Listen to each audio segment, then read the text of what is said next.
Good day, everybody. Caroline, hello. Caroline asks, hope you are well. I am well. Thank you, Caroline. I am happy. Behance has fixed the issue. So I am hoping, I am praying that it is fixed for everybody. Oliver kind of hit on it, what the issue was, and it had to do with your IP address and being locked out for an hour. But I can see chat. I am happy. So we've got chat up on Behance, on YouTube, Twitch, and Facebook. So today is starting out so much better than it has in the past. Nadim, hello, welcome in. Yay for Oliver. I don't know if Oliver ever reached out to Behance. I did pass along the information that Oliver passed to me. So that is, you know, hopefully it helped. Hopefully it helped. Mafu, no, chat is not working. I cannot see your chat. Steven, hello. Happy streaming again, and hello, community. Can you see Mafu? I can see Mafu. I can. Hi, Mafu. Good to see you. Thanks for coming back. This is great. So we're starting off on the right foot. I'm happy. Let's jump into some introductions. Hello, everybody. My name is Shawn Kozel. I'm a photographer. I am based in Germany. If you're watching this on Behance, click on my icon that's up that way, and it'll take you to my Behance page, which is thus. If you give me a follow, you will be notified when I go live, hopefully, if notifications get sorted out. If you're watching this on Twitch, YouTube, or Facebook, you are going to see a Linktree link right there in the description, and you can click on that and find me every place I am on the interwebs. We're going to be looking at my Discord today for a little bit, so you can check out, you can join my Discord if you want to share your work with the community. And if you are watching this on YouTube, or you get to see the replay on YouTube, please feel free to subscribe. I greatly appreciate it.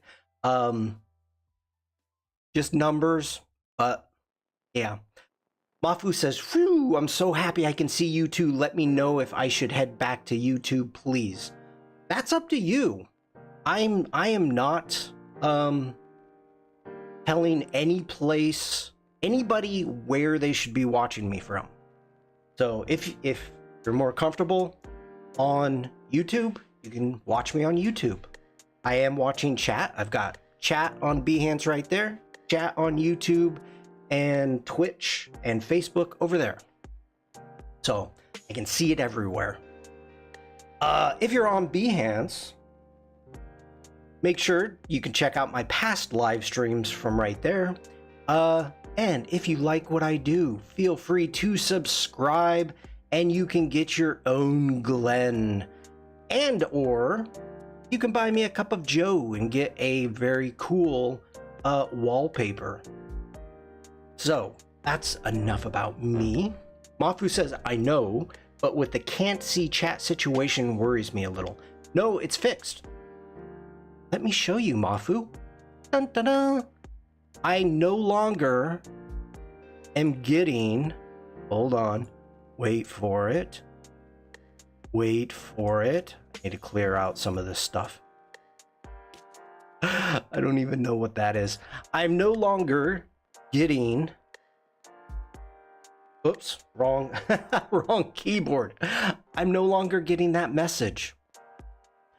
Bruce, hello. Nice shiny badge.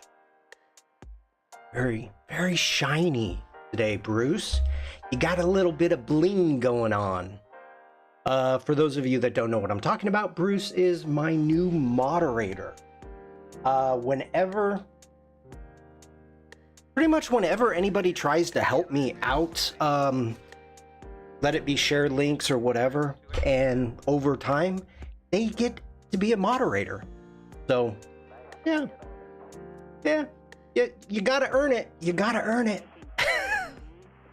And you gotta be able to keep it.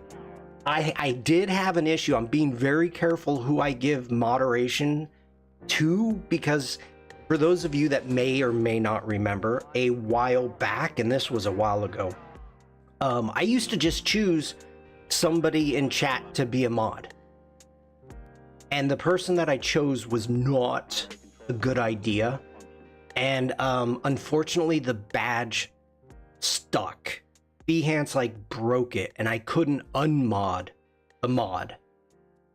So it was a bad situation, and it went on for like weeks.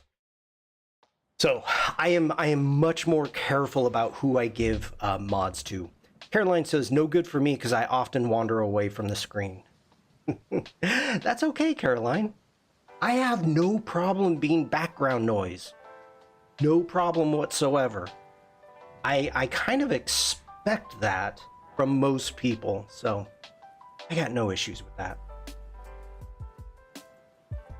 Okay, I say we jump into the Discord. So, first off, I want to show off what we did yesterday, because I think it's pretty funny. So, if anybody is wearing headphones right now, I'm warning you, this could be loud. So the warning is out there, but let's take a look at what we did in Express yesterday.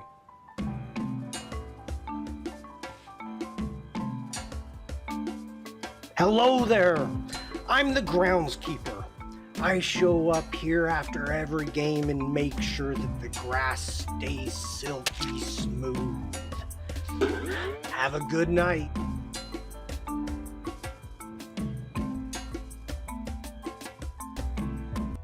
You know, the funny thing about that is I spent like an hour and a half, 2 hours making this. I had no idea what I was doing or where I was going from with it. It was just to show some techniques to Mafu who had questions. And it turned out pretty funny. It turned out pretty good. So let's go ahead one more time because it's short.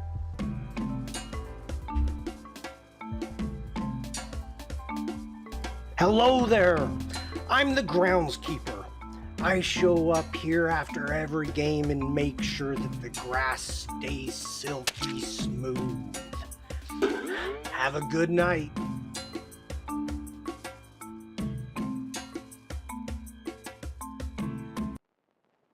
Thank you, Bruce. Bruce says, too funny, Shawn. Came out great. Thank you. Okay, so that is what we did yesterday. Love the sound effects. Yeah, that was hard. That was kind of hard. I was having issues with Express. I think I was pushing it to its limit. But that's okay.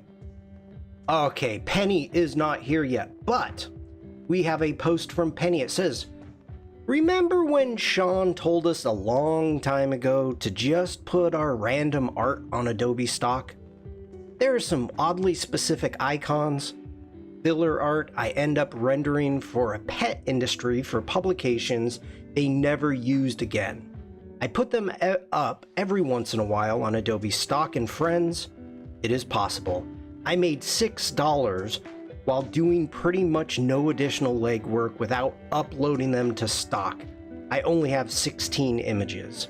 $6 is pretty silly, but I'm sure if there was more effort put into it, there would be more money made. Just wanted to post it.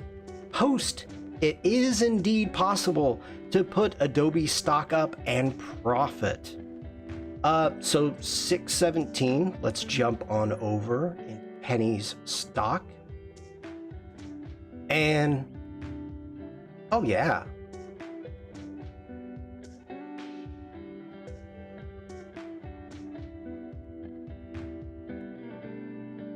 These are great. I love the little ginger people. I love the dog snout there. I could see these teeth being really helpful. I mean, even the broccoli and the avocado. Like, yeah. I'm down with this. Bruce says Penny is really doing well with her art. I've been seeing her post on Instagram. These are a lot of fun. So I mean it's amazing, and it's great because a lot of the times, even for me, when I'm getting on stock and I'm looking for images, you know, there's times I'm looking for images, there's times I'm looking for vectors. So this is great. I'm proud of you, Penny. That is great. So wonderful to hear. Okay. Bruce says good for her. Yes, it is. All right, then we've got a post from Frank. After last week's stream, I made some experiences around halftone effects and texture in Photoshop. Not even close to the art of Roy Lichtenstein, but still few interesting results. Love to rediscover the power of bitmap halftones, dots, and lines. Thanks, Shawn, for the inspiration. That's why I'm here. I'm digging it. I am digging it. Frank does his texture work is so on point. Really, really nice. I dig the kind of the shadowing that he's got going on, the drop shadow, if you will. I love the line work. Very cool. Very cool. And check out next. Open this up bigger. Ooh. Ooh. This is really cool. Okay. Bolt. I like that. The background, the halftone in the background, the coloring, the color scheme that he's got going on is spectacular. I love the use of the halftone on the face and the hand. So halftone on the skin, and then ended up using the lines to actually show the texture and the shadowing and the creases that are within the costume itself. Very cool use of that. Now I actually wonder, I know there's halftone brushes, but I wonder if there is a line brush that's kind of like that, because I dig it. Caroline says, good work, great style, Frank. Bruce says, wow, Frank is on another level, right? Yes. And Caroline says, yeah, the second one is brilliant. I agree. Wonderful. I love just everything about it. It's got such a great retro style. It just has the feel like the haircut is that hatching halftone he's using. It's not hatching. It's under the halftone. You can actually go in and choose if you want lines or dots. You can choose different textures within Photoshop. That's why I'm wondering if it is a brush, but yeah, it's cool. Very cool. Yeah. I would love to see a stream on how he made this. But Frank doesn't stream. And he said he won't be on my stream. Wrong. Okay. That's all we've got to take a look at for today on the Discord. This morning, let's jump over to the Adobe Express Discord. There has been an update. And there's a couple things that I want to take a look at. So the 3 updates that have come up, and we'll go through and we'll talk about them, is you can now, number 1, you can now vertically scroll long form documents like PDFs, working with multi-page documents and presentations much easier. Okay, let's try that. So I've got my laptop open, so give me a second to get the correct document up, grab, go down to our trip PDFs, and where do we want to go? Berlin, Erfurt? Yeah, let's go to Berlin and Erfurt.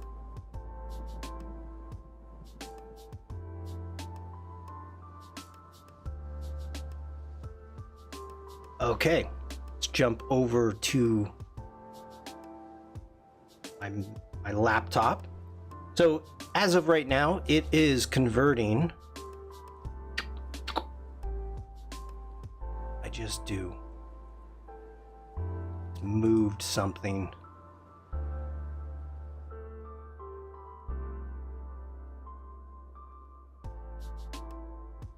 Yeah, it's okay. Okay, so we've got our trip to Berlin and Erfurt. Let's go ahead and open this. So the first update that we have, ooh, vertical scrolling. Make this 75. Take it to 100. Okay. So down here, you can see I've got my layers. So we've got our layer panels, so we can jump to our different pages, or I guess it would be pages. Okay. That does feel much better. How did it used to be working with document formats before this update? Before Mafu, let me go ahead. Let's open up a new one. And what do I have here with multiple pages? Go open up stuff. Let's see here.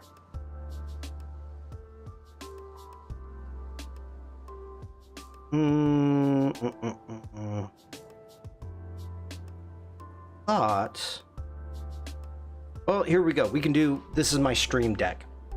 We can bring this in. Okay, so the way it used to work, I've got 22 different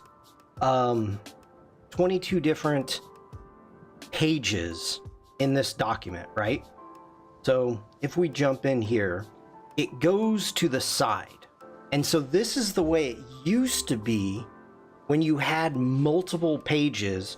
So like a long page document is you would go left and right, and you're not able to use your scrolling wheel.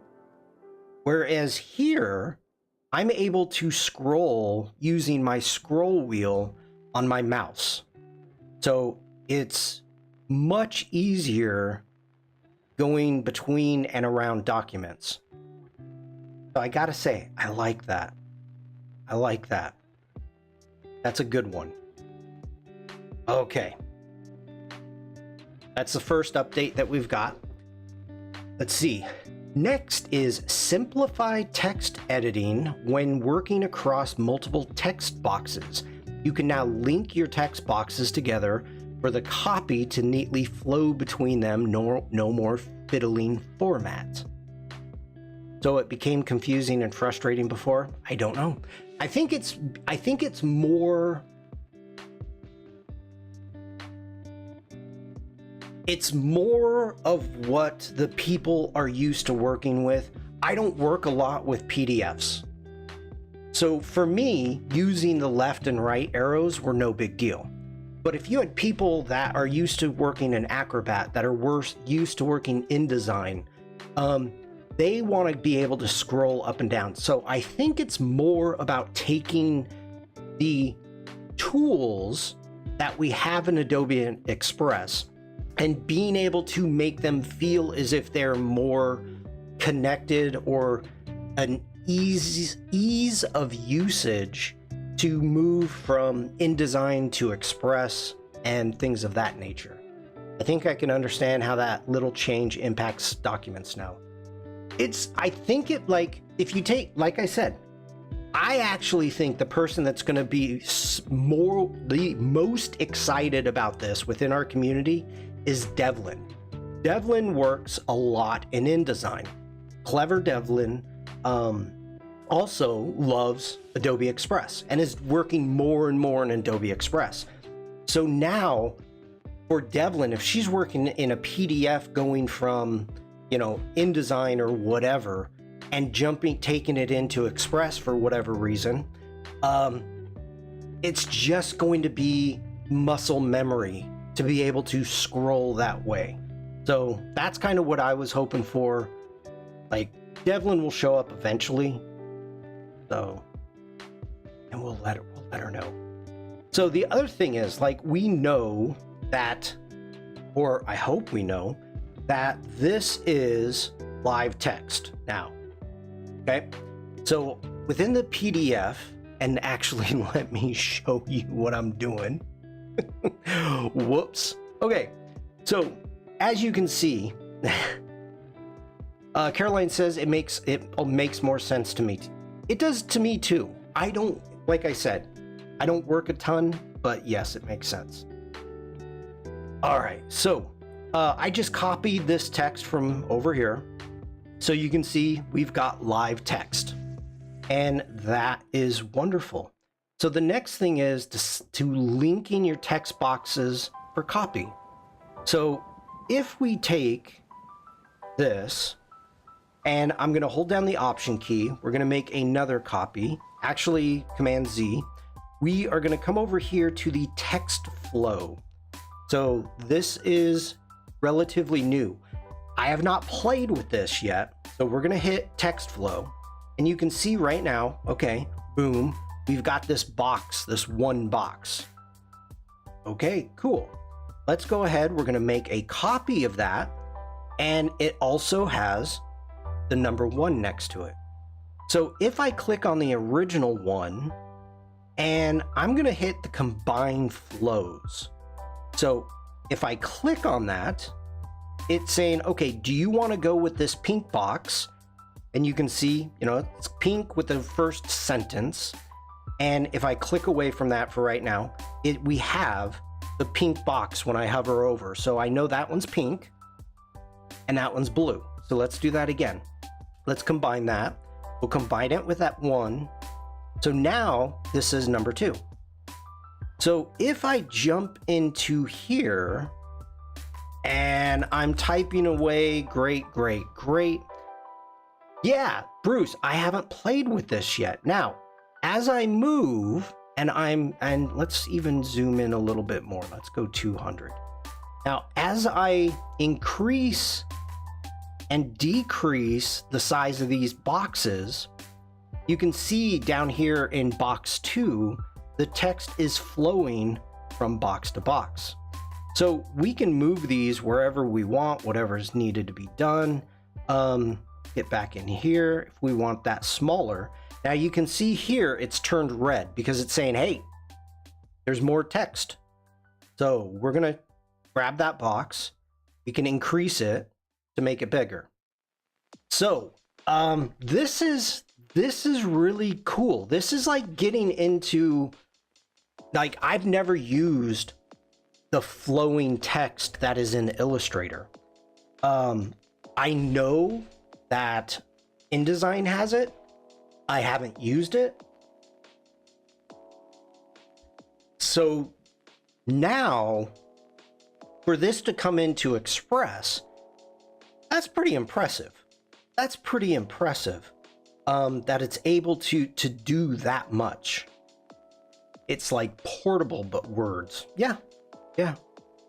So text flow, that is our another, excuse me, that's our other example of what is new. Let's go ahead. We're going to delete those. And let's get back over. Let's get on the right side, Shawn. What is number 3? You can now add your Adobe Express projects into web pages to make the creation process feel much more seamless. Okay. Let's go ahead. I'm going to close that. Get out of here. Go to My Stuff. And for right now, I'm gonna delete this. Oh, show what you're doing, Shawn. I've got too many scenes going on, people. I'm sorry. Okay, this was... You know what? I'm gonna show this. This is an interesting thing. Very interesting. Okay, let's go ahead. I'm gonna play this really quick. I don't think there's sound. So, this is just a countdown. All right? Now, if we get in here and we hit Edit Timeline, you can see that we've got all the different scenes down here for the countdown. And let's get out of this. So it's a rectangle that's animated and a number that's animated, and there you go. That's pretty much what you got for the countdown. And you can see in real time what's happening. So today, a person downloaded this template. This is an Adobe Express template. Downloaded this template and decided that they wanted to change the font. So he had it counting down. Now, or she, I actually don't know. They made a huge mistake. Huge mistake. They duplicated Kirsty Hello. They duplicated this and had it do a countdown from 50. So 50 to 0. And then they decided that, oh, I want to change the font. So workflow wise, I'm gonna tell you right now, before you do anything like this, Sandrine, hello, before you do anything like this, make sure you have the fonts you want. Make sure that you've got the colors you want. You don't want to have to go through all 50 and do this the long way. Like, you get done and you're like, I want to change the font. Oh my gosh. Sandrine, hello, can't stay long. Thank you for popping in. And Kirsty, I'm doing well, hello. So I was helping them on the Discord, and I'm like, wait a minute. You should, and this was an issue, you should be able to add a brand to this and it will change everything.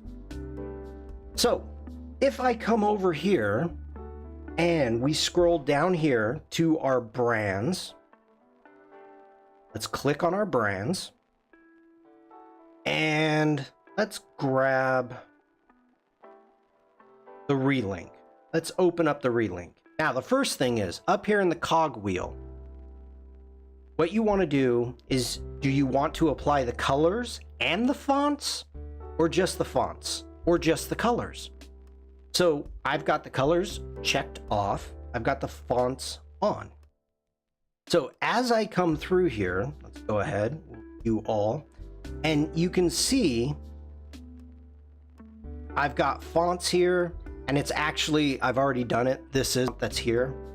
I can hit apply brand and it will change through this entire document. Now let's try a different one. Let's do, I can't remember what I got for Dogtown. Open up Dogtown. Let's see what our fonts are. And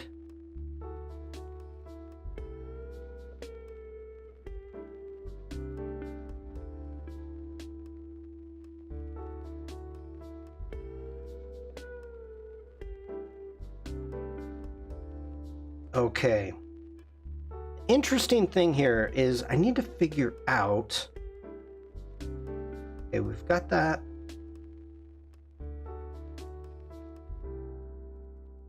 Go into our brands.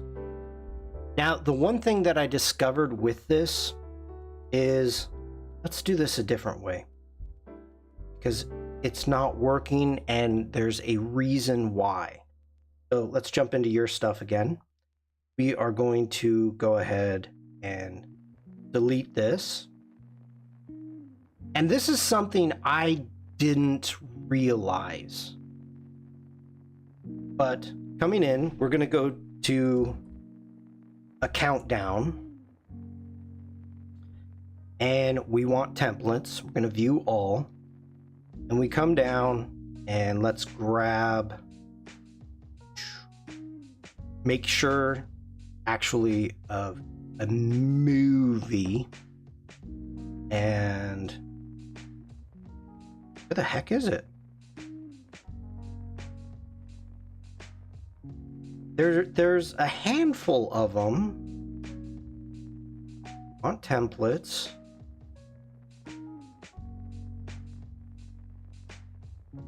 It is not showing me.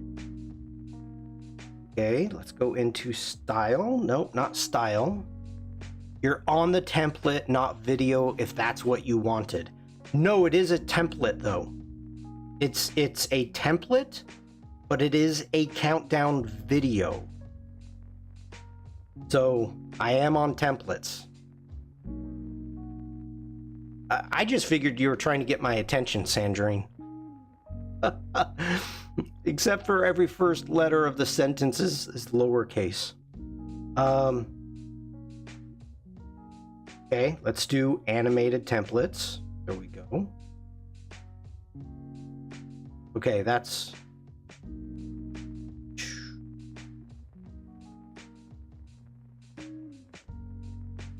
This is really interesting because I found some really cool ones.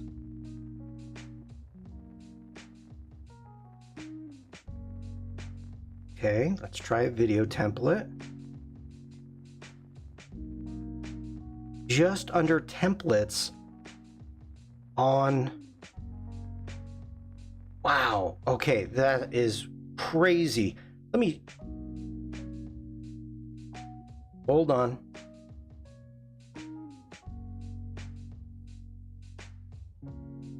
Okay, now I'm on the desktop, so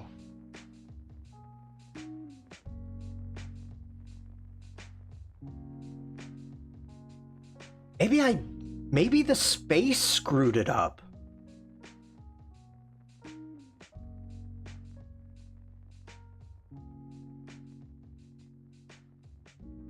Yeah, because look right here. We've got an old style flicker. I love this one. That one's really cool. We've got this one. So I'm under, everything is exactly the same, but I'm not getting it on the laptop, but I'm getting it on the... Wow. Yeah, I only have 2 filters. Everything's the same, but it's not coming up on the laptop. Interesting. Okay, well, let's do it here then. So this is the exact same template that I was using before. And let me move some stuff around here. All exactly the same.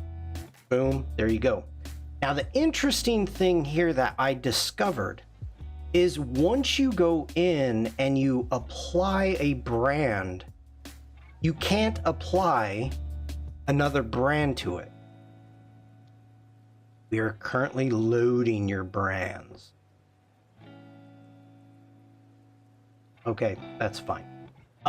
So let's open up the Creative Circus, and I do have, I'm up here making sure, all right, we've got just fonts.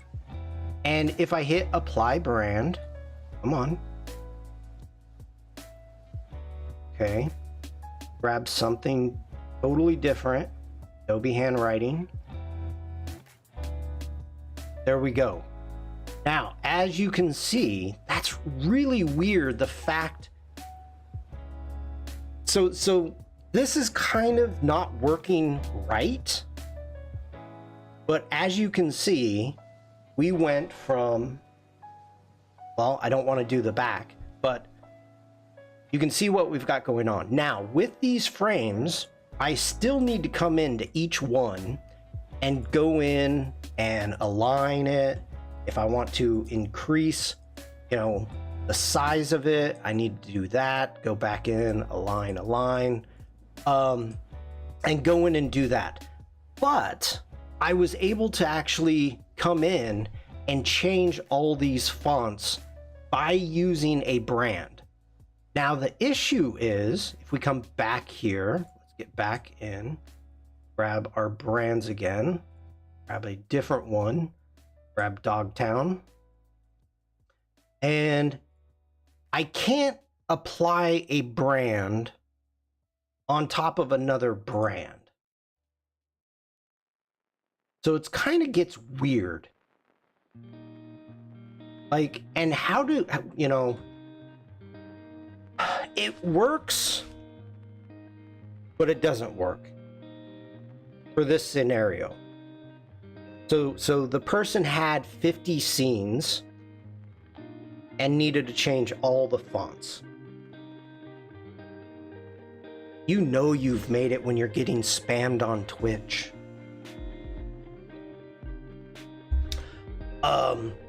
So anyway, that's something that I wanted to show really quick.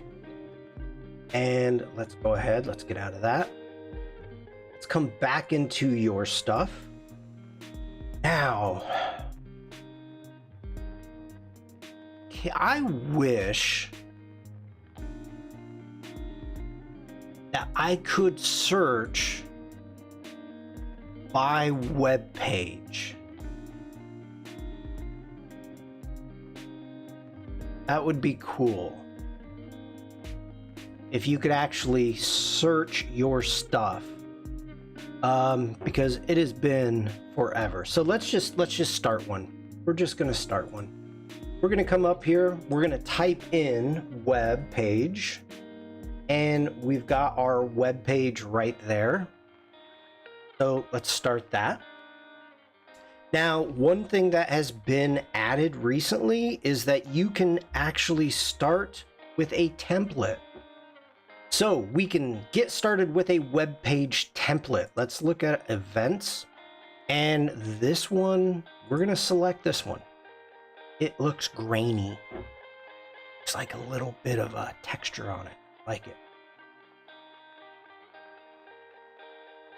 So customize this template, adjust the fonts, colors, and styling using color themes. Okay, let's take a look. Here's our color themes that we've got right now. You can go in, funky bright. There's our creative circus, dark. Nightcap, whimsy, Baldwin chic. There's even one named Bruce. And why is it red? Shark. Okay, let's just hit Wellesley. Okay, so we've got our template done. Here is our new web page. Woohoo! You're invited.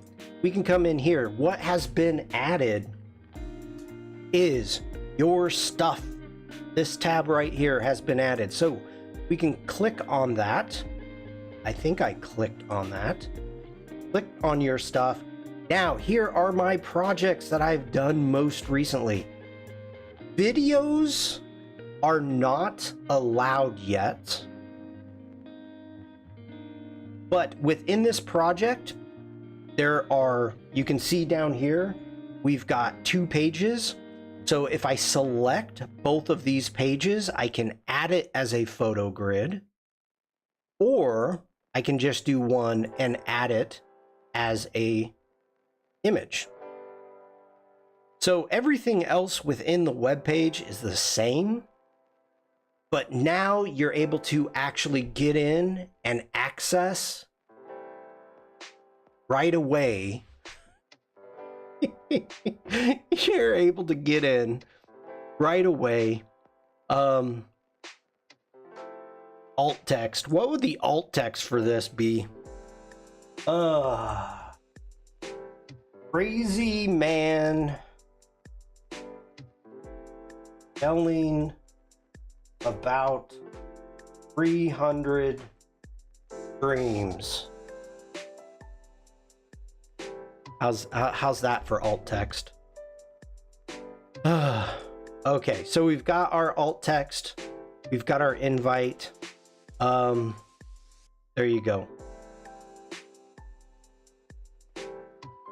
We can actually get in here if we want to do a window instead. That does not work. Oh, we don't like, we can go full screen, full width. Oh gosh, no. Let's just do inline. There we go. Inline.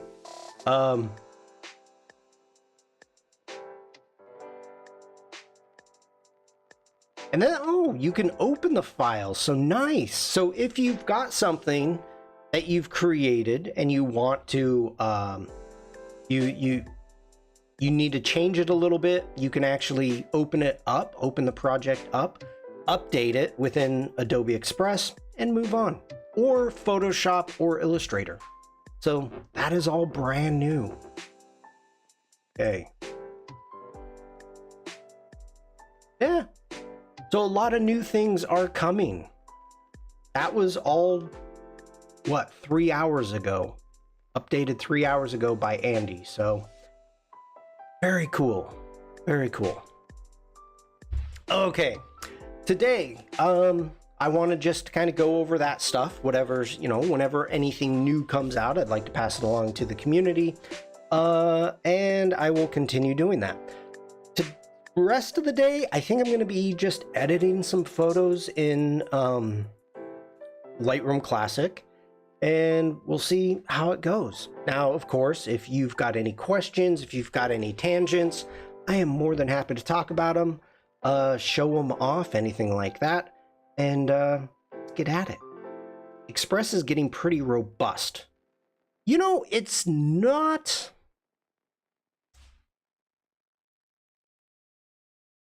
How can I say this? It's not the point of it getting robust. It's getting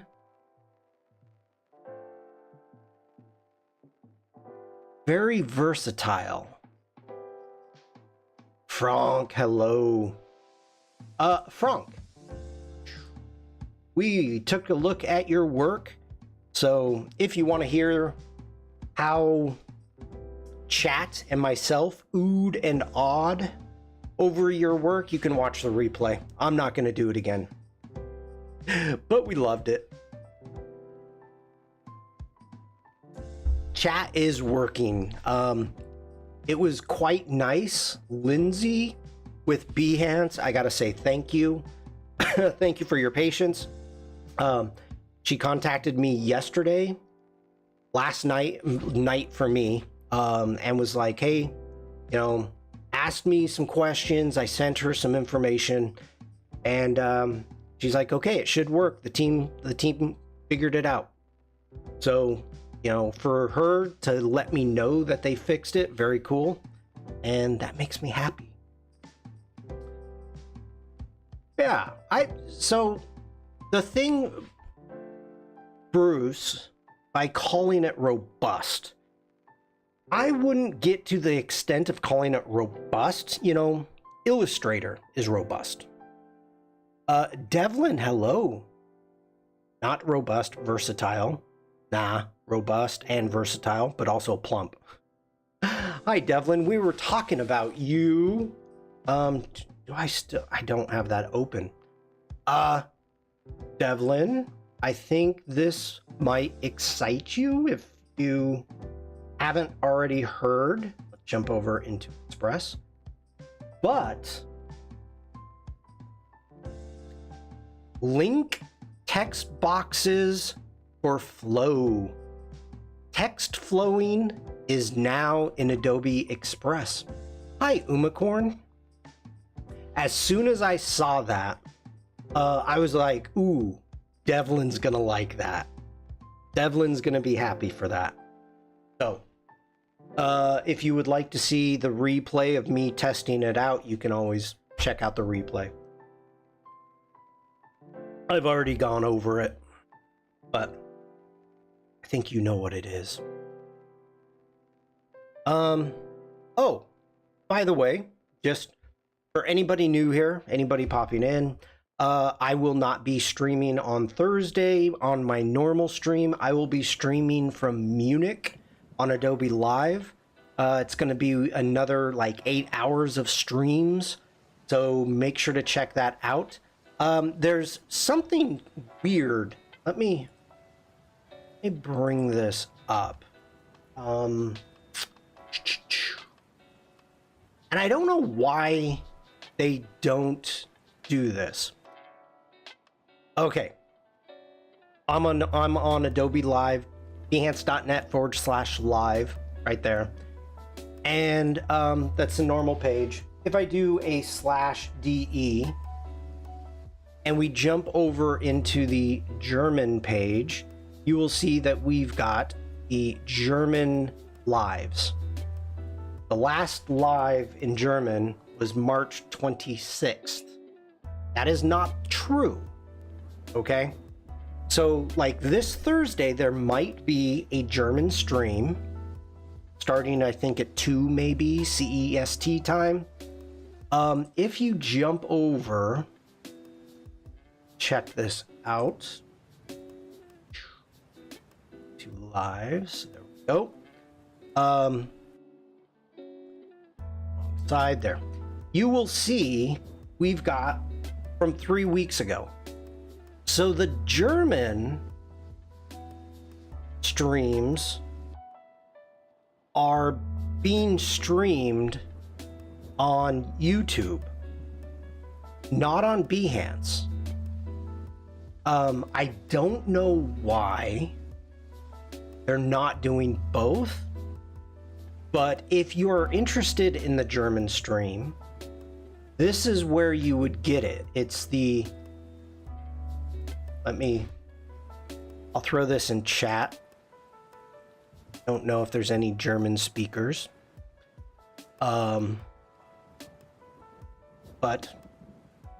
And the interesting thing that I learned one of the last times I was there, the DACH, Adobe DACH. This is the strangest acronym that I know of. It stands for Deutschland, Austria, and Swiss.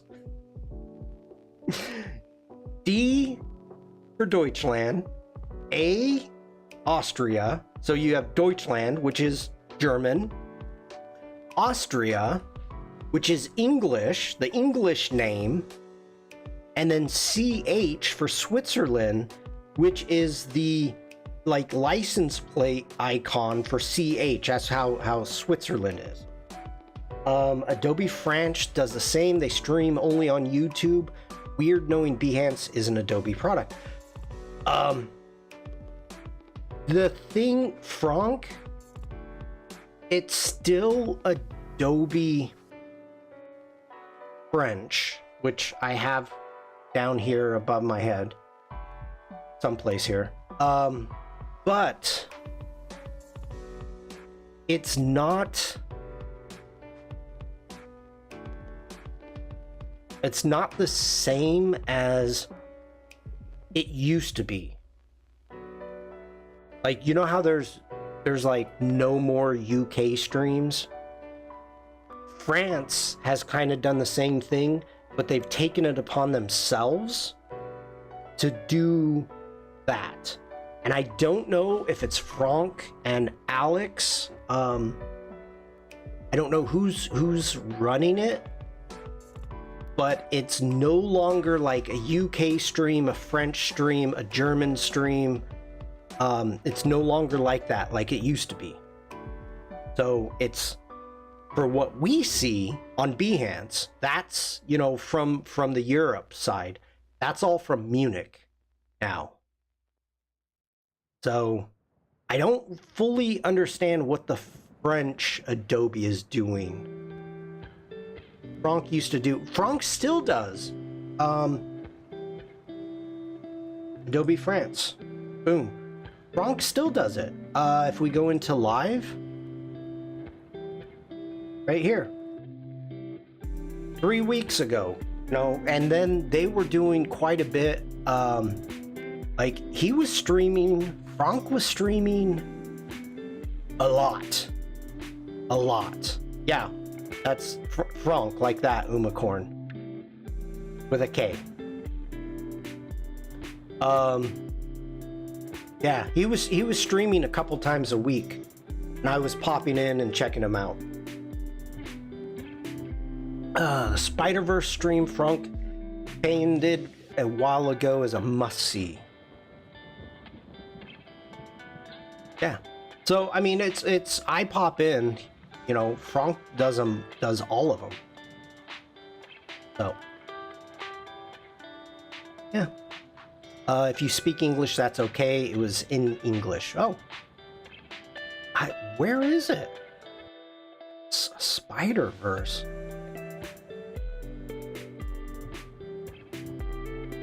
I'm not seeing it. There are a lot of Franks. He's a great guy, though. Super nice. I met him at Adobe Max UK.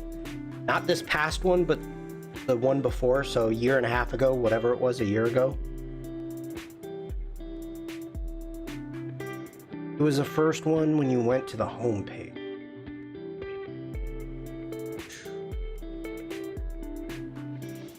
Oh, here we go. Oh, that was 10 months ago. Okay. You made it sound like it was just done. Oh, okay. Anyway, let me go ahead. I will go ahead and add that into chat in case anybody wants the French streams. Because I know there's more French streamers or French speakers in the chat right now than there are German speakers. I think there's only one. Stefan is the only German speaker, I think, in chat. Okay. I think that's all the announcements and everything I got to get through today. I think. Yeah, I see you. I see you, Stefan.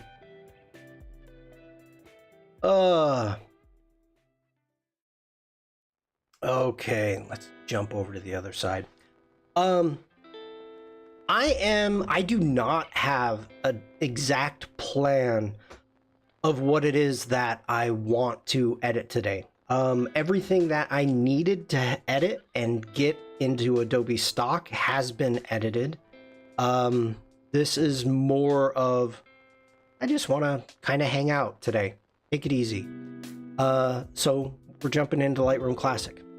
There are probably SWID people who can speak all three languages. Oh, Swiss people who can speak all three languages. Yes. Yes. I'm like, SWID? I don't know what that is. Let's jump into it. So first off, this is Pompeii.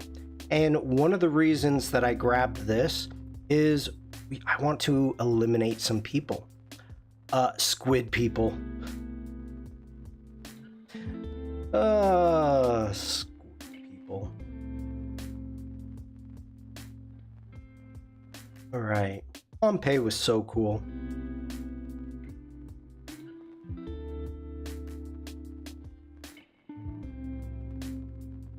All right, so let's go ahead. We're going to hit D for develop. We're going to jump into our develop module. SWID, then maybe is the fifth language. It's Swiss dialect. SWID.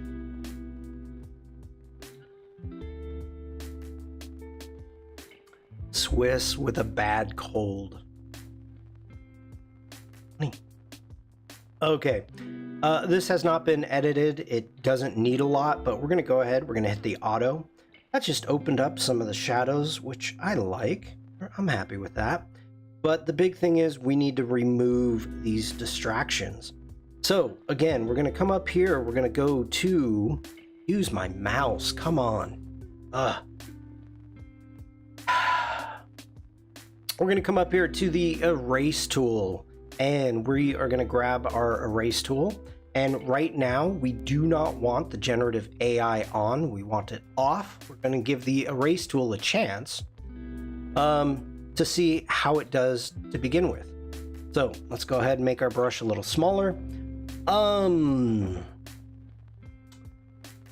Sandrine says there is nothing like a drunk Swiss farmer speaking dialect. The alcohol potions in the mountains there are a bit wild. Well, personally, I think did not do that good of a job. So Command Z.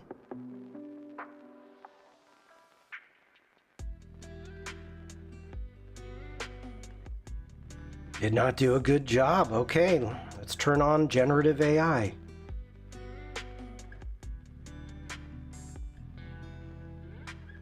Let's go ahead, apply.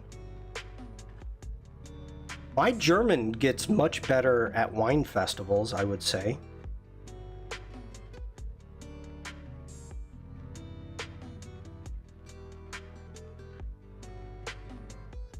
I gotta say I like one better.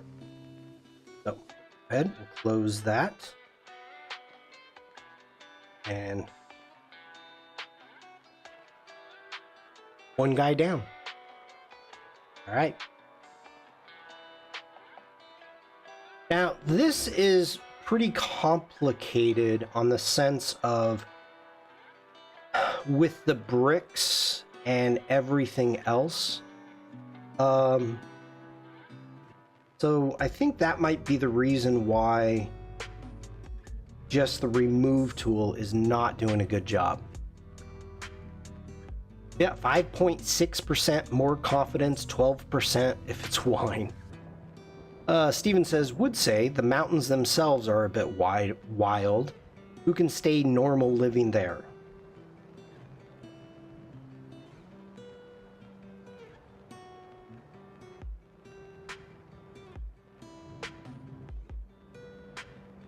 I have no input on that whatsoever. Say I like that one right there. Then hit close. And we're going to continue on. Now, there are some very interesting features that are coming. And I can't talk about them, but all I can say is stay tuned.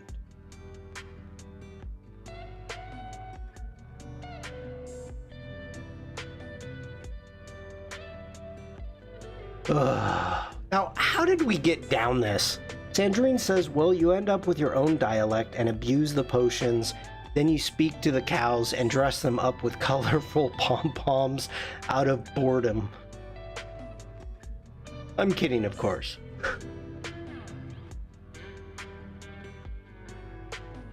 I think 2 nailed it. Oh, wait. No, 2 nailed it. If you're not allowed to talk about it, can you show us with signs?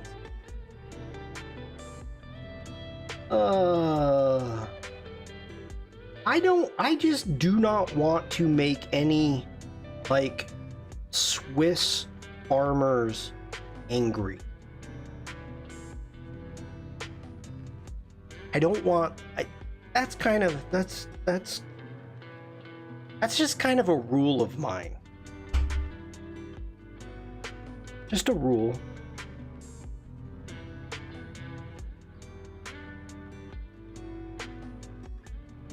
I like to. Gosh, that does such an amazing job. That's the before. That's the after.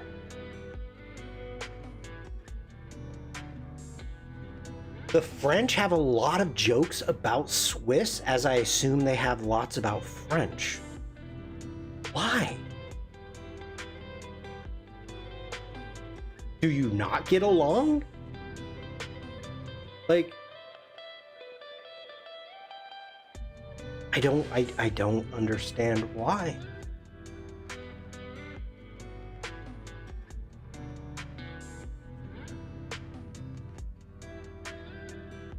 Okay. I really, for this photo, I just wanted to take the people out and see what we get. Because it's called banter. Here people have lots of jokes about Welsh and Irish people.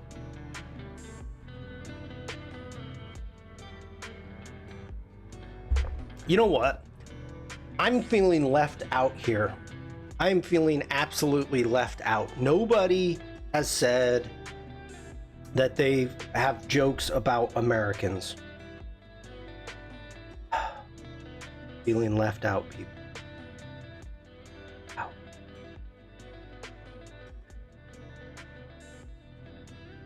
Not that I don't want to start that. I'm sure people from the Appalachians have lots of jokes about New York.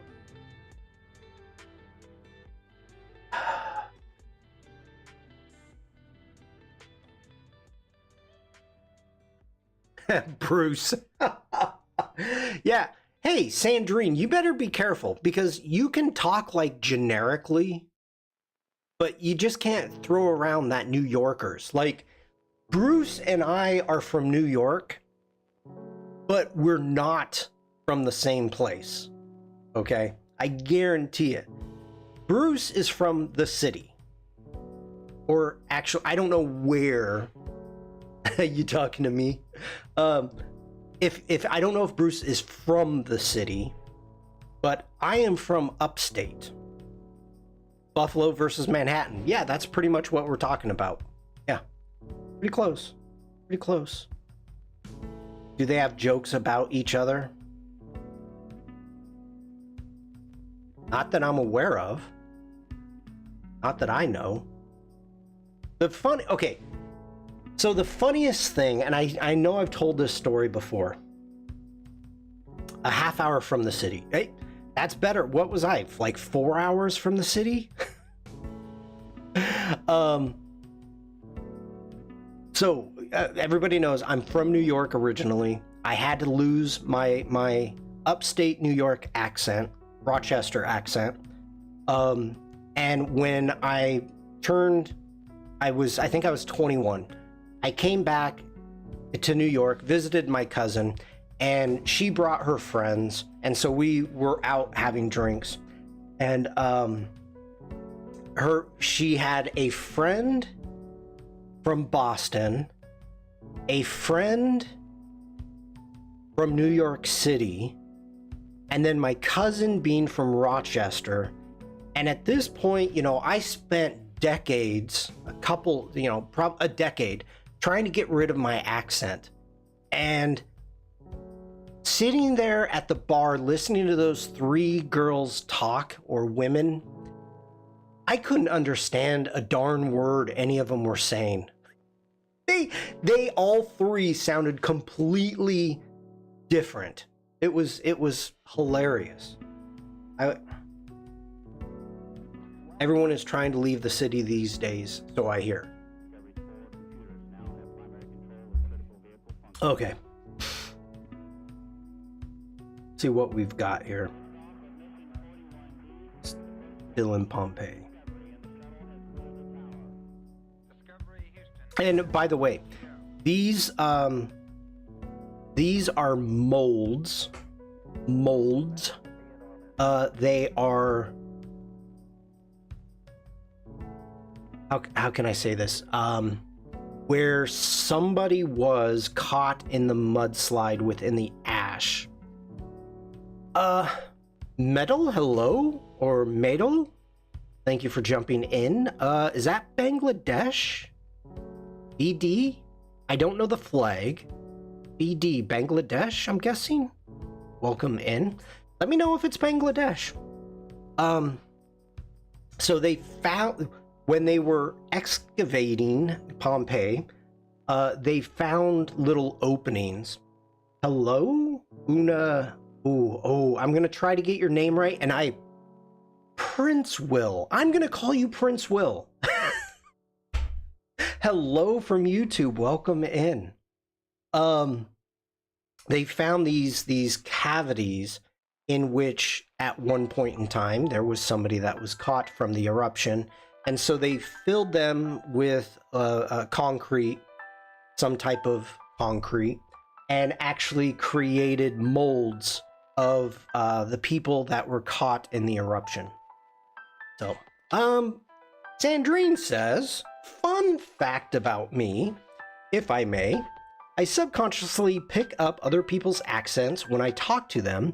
It would be pretty cool, except some people think I'm making fun of them. I do the exact same thing. Thank you, Prince. Prince Will, thank you very much for the subscription. I highly appreciate it.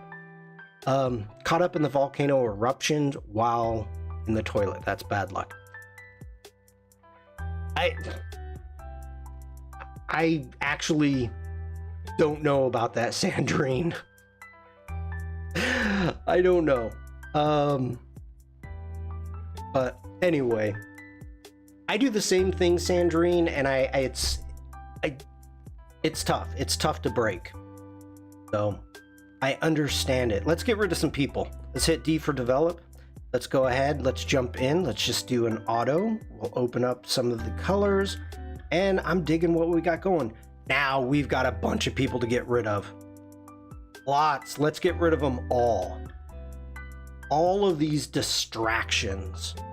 Like, I go to Pompeii, I want it by myself. Okay? You don't get to be there. So, let's try this. I don't know how you color grade something different areas on a photo using gradients. That is a great question, Prince. I don't know how to color grade different areas on a photo using a gradient. Okay, are you talking about Photoshop or Lightroom Classic?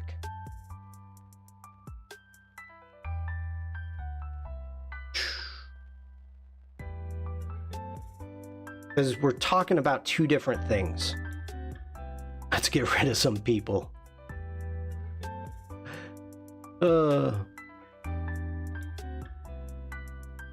It's that or going there at 5 a.m. Yeah. Okay. I will wait because we can do some color grading. I got no problem with that. We've got a couple different things. So the Prince over on YouTube asked a question about color grading. Now there's two different things that first off you need to know about. Let's go ahead, go into our grid. You have color grading and color correction. Those are two different things, and it's very important. Hello, Vikram. Very important to know the difference. Now, color correcting is what you're going to want to do at the beginning of a photo. That is when you're jumping in and checking out your white balance. So let's grab, I just passed a nice sunset.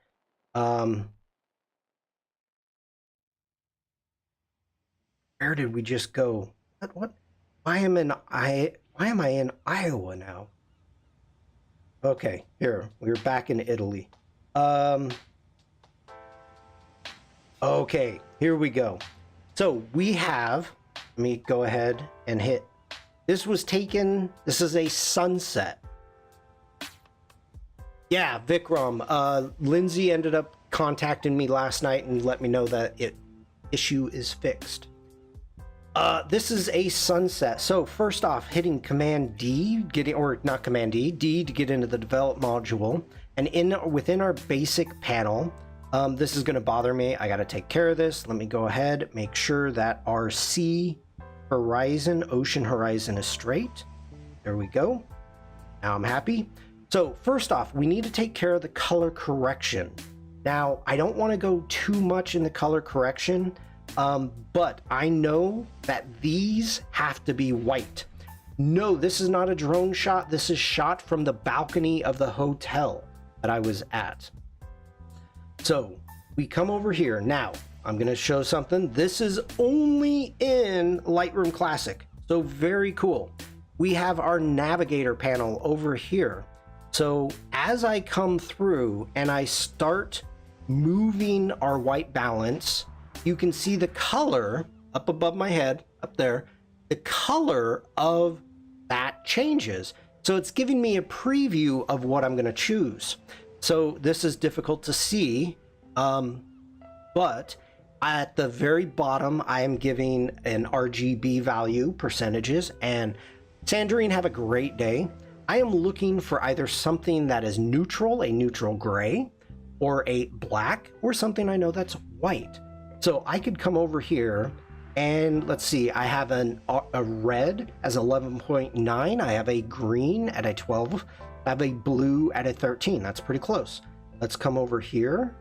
I got 37, 38, 41, 49, 49, 51. That is the closest of those three numbers to being a neutral color. So we're going to click on that. It didn't do much. It didn't do much at all because, again, this is a sunset. But we've got our oranges. Now over here, we've got our whites that we've got going on. And at this point, we can just go ahead. We can hit auto, see how auto does. And way too much. Let's go Command Z. Let's get our editing done. Now, I always say this when it comes to photo editing. You want to get at think about it as a 0 setting. Okay, that's your starting point. So you've got your raw file. Then you want to do your edits to get it to a standard spot, a standard starting spot for you. Then you will do any of the color grading, any of the special editing that you want to do to show your style. So that's something that that's the way that I like to work. So first off, we've got our white balance. Actually, first, I straighten the horizon. Straighten the horizon. Thank you very much. Next off, we're jumping in, and under my lens correction, I have it all set up so that the lens correction happens automatically when I import. We don't need to transform anything. We jump into our basics. We want to bring down our highlights. We can bring up our shadows a little bit. We can actually add a little bit of whites, and let's just bring up our blacks just a tiny bit. Next off, we're going to add a bit of texture. Not too much. Be gentle with these sliders. Bit of clarity and a tiny bit of dehaze. I went over the top there. Okay, so I just made some quick little adjustments. That's the before, that's the after. So I'm already getting to some place that I like. We can add a little bit of vibrance. Again, not too much. Okay, so at this point, I'm happy. This is what the image looked like to me when I took it, or this is what the landscape looked like when I took it. Now, here's the cool thing. There are masks and Prince. Let me know if you're still here. Just say hi in chat. There are so many different ways to do color grading. In the most basic, and that's where we're going to start, is we have color grading. So first off, we don't need to change any of our tonal curve. Not going to get into that. Color mixer, I love the color mixer. For this, not needed. Not needed. If we really wanted to, we could come in and let's do a saturation, and we can grab this and we can pump up our oranges a little bit. We can jump over here, grab our luminance, and let's open up these red roofs. There's not much red in those roofs. Interesting. You can also do that manually, just grabbing our red slider, bringing it over. Now let's get into the color grading. So the color grading, up here at the top, you've got how you're going to be looking at it. Right now, we've got the three. We've got our midtone, shadows, and highlights. What I like to do is go through them individually. So our shadows, if we want to do a color grading, let's go ahead. We're going to bring that around to about, with our hue, let's take it to about 215, or if I wanted to, I can click on it and put in 215. because that's the blue I know I want. I can hold down the shift key. Now it holds the hue where I want it. And I'm just going to bring that up to maybe 15. Not much. That's the shadows. Let's jump into our midtones. Now our midtones, I'm going to add a little bit of yellow. Not much. Now let's jump into our highlights. Now our highlights, we're going to go a little bit warmer.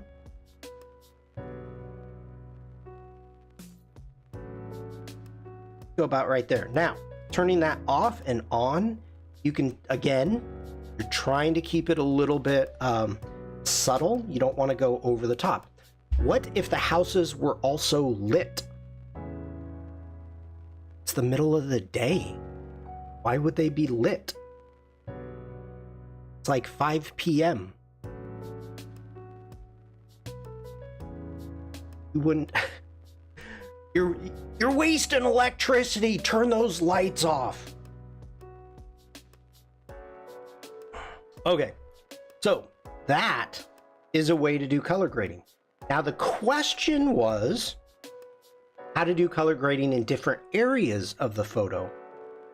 So this is color grading using luminance, using your highlights, your midtones, and your shadows. So let's go ahead. I'm going to hold down the Option key. And when I do that, if you look right here, it goes from adjust to reset. So what I can do is, let's zoom back out, is I'm going to go to all three. I'm going to hold down the Option and we're going to set all of those back to 0. All right. Now, when you want to do specific color grading, that's when you jump in and you use your mask, which is over here. Clicking on the mask, this is where it gets fun. You've got subject, sky, background. Now, some of you that are watching this right now, you may be tuning out. Don't. This is the same process that you would be using in Adobe Camera Raw. Let it be Photoshop or Bridge. Let's see how many people perk up when I say the B word. Or Lightroom. So, if you're any kind of art that you are working on, any type of art, and you want to bring it into Photoshop and take it into Adobe Camera Raw, you can do this. You can do the same process. I see you, Bruce. Nice shiny badge. Your star is twinkling. You can do this. So we've got the same features in Lightroom Classic as Lightroom. Scrambling eggs. Devlin, there's a joke in there and I just don't know what it is.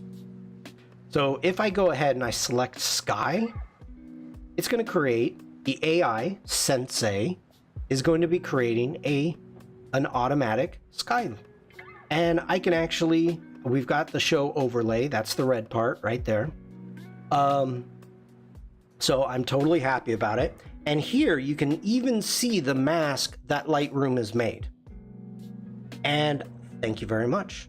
So now from here, I have all of these same adjustments as any place else. So if I want to come in and I'm like, okay, you know what? Maybe we want to warm that sky up. Let's warm that quite a bit. Let's go over the top here. Okay? Not green. We don't want tornadoes. We can do that. We can really warm this up. Now let's turn that off so you can see it. That's the before, that's the after. Tip. Do not go crazy. Umacorn says, thanks, I'm craving eggs now. Tip, do not go crazy with skies like this. The sky coloring is based upon the water coloring. So if you actually have a sky that looks like this, you will need to make the water that color also, or you will need to warm that water up. This water is quite cool, very blue. I mean, there are some warm tones in it. You can kind of see over here, we've got some pinks, but yeah, this is way over the top. So like when I turn it off, this looks so much more natural because the same blues that we've got going on and the actual gradient that is set up by the sun that is happening down here, you can see it. So that's a big thing right there. So we just did color grading of a specific area of the sky. So let's go ahead and, out of just stupidness, we're going to keep that. I'm going to go ahead, let's open this up, and we're going to grab a new brush. And here are all the different ways that you can end up color grading in a totally different way. Select subject, select sky, select background, select people, select objects, which I use all the time. I love it. A brush, a linear gradient, a radial gradient, a color range, a luminance range, or a depth map, depth range. Now, I do not have a depth range set up for this because my camera doesn't make it. So now the specific question was color grade using a gradient. I would not use a gradient to make a color adjustment. It's too crazy. Let's go ahead. We're going to grab a brush, and what we're going to do is we're going to come over here, and all I'm going to do is bring our whites up and going kind of crazy, and I'm just going to start painting over here. Bikram said, what if we want it lit up? Well, let's really go over the top and make all these beautiful white buildings pop. So paint all of this in, just painting it in, and we can hit show overlay and go, oh, hold on, I went into the ocean. So I'm going to hold down the Option key, make my brush a little bit bigger, and let's get rid of that. Making sure, okay, good there. Let's turn off our overlay. Yeah, now at this point, we've got our mask. I can really make them pop. And if I wanted to, I can actually jump in here and I could give them a whole different hue. I can change the entire color of them. Do I want to do that? Nope, I don't. But I could warm them. I could warm it up just a little bit. Make it match. Tiny bit. So right there, we just color graded. Alex, your ears must have been burning.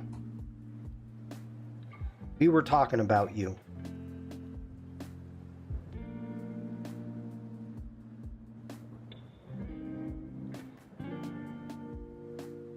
How you doing, Alex? A full of dogs fight outside my home. Will shoo them and come. I don't know if that was crazy typing with a dog fight happening in front of you.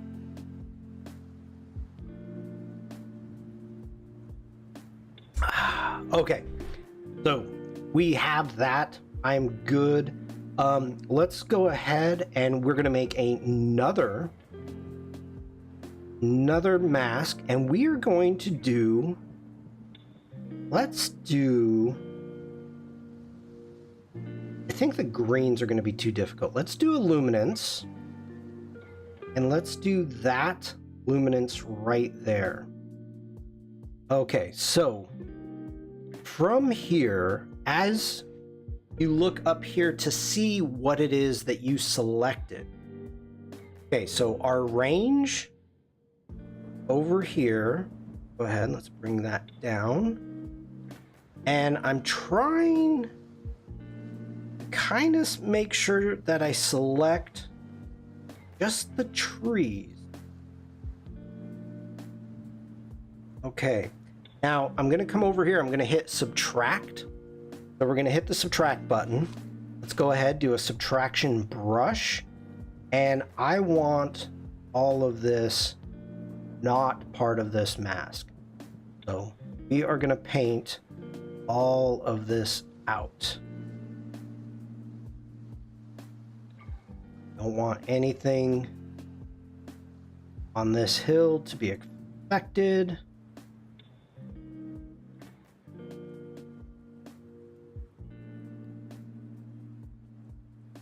Okay, there we go. So we've got our mask. Now from here, if we wanted to, we can open up the shadows a little bit. I don't like that actually, so let's double click on the shadows. And bring them up a little bit.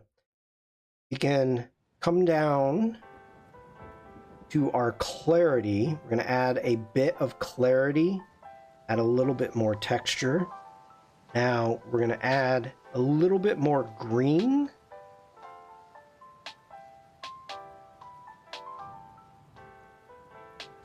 Touch of yellow. Bruce says, just a heads up, Shawn, have to go to mobile, so might be in and out. No worries, Bruce. Thank you for being here. By the way, Bruce, before you go, do not worry about having a mod badge. It is you. I do not expect you to do anything different than what you have done in the past. You will not have to boot anybody. I will take care of any of the booting. Just delete if somebody cusses. Devlin. I would say Sandrine, but I think Sandrine's gone. Burnt, hello. Okay, so we have a ton of color grading that we've done on this. Let's go ahead. We'll see the before and after. That is a huge difference. Do I like it? It's over the top. The sky is horrible. The sky is just, this guy's way too much. The sky. So I can't deal with that. Let's jump in, and I should have named it, but I can see here is our sky. So let's take that, and we can actually just take the amount slider for that mask and bring it down. Okay, so there's 0. And just add it. So now it's at 48%. All right, good. I'm better with that. I'm okay with that.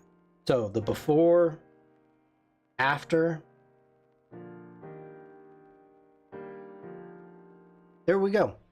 So we just color graded the sky and 2 separate hills using different techniques. So hopefully that helps you, Prince Will, for your question on how to color grade different areas. All right.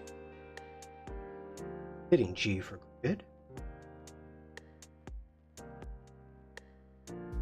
Moving on. What time is it? About an hour. Okay.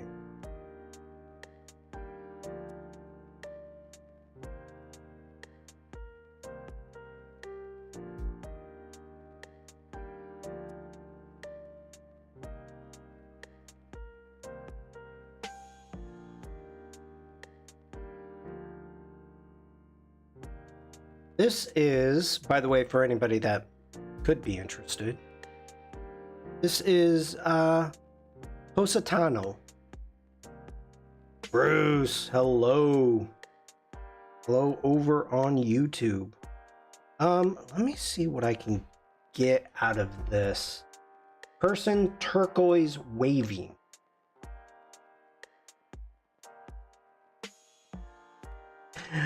We're going to jump into our basics. Let's see what auto does. And that's just too much. Way too much. So we're going to go Command Z. And we need to make sure to take care of those highlights. We don't want to lose them. and bring up right there. I'm digging that. Let's open our shadows just a hair. Bring up our whites.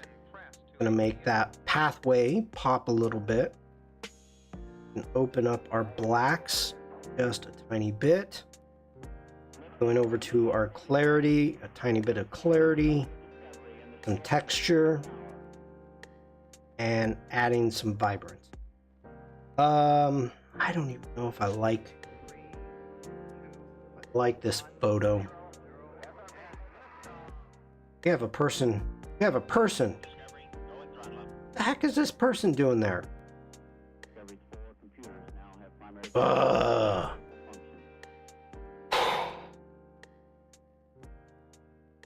I didn't even know there was a person. It's okay. Thank you, Bruce. It's okay.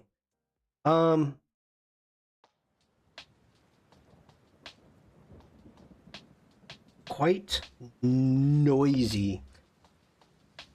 ISO 800. You know what? Let's do a noise reduction. I haven't done that for a long time. Let's go down to detail, and we are going to use the denoise. So we're going to go ahead, hit denoise. I haven't done this in a little bit. Okay. Oh, it does such an amazing job. Hopefully you can see it off screen. This is at 50%. And then when I click, it shows you without the enhance. That is with the enhance. So I usually 45. So let's enhance, let it do its thing. Now at this point, my computer would be chugging along and probably skipping frames, but that's okay because I'm not on my computer. I'm on my laptop and it's working fast and strong. I am happy with that. Go ahead, zoom in. Oof, oof. Hitting G. So it created a stack. Let's jump in here. Let's zoom in. And you can really see the noise that we've got going on there. So let's jump into this area. Oh my gosh.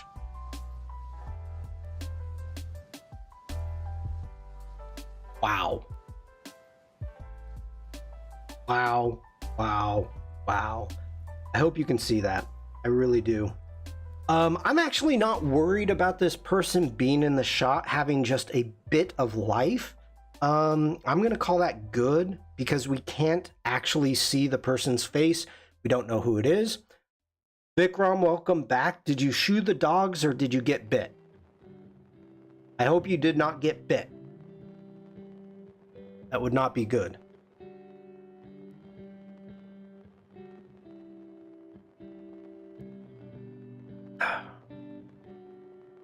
Okay, let's get back into the develop module. Let's go ahead, hit D. Now let's get back up to our basic. And again, to see what we got here. Let me open up this panel. Then open up that panel. Oh.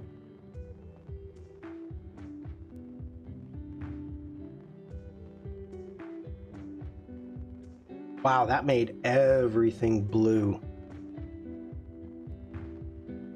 No, shoo the dogs. Like shoo, go away. Not shoot the dogs. I hope not. I really hope not, Vikram. Got me nervous now.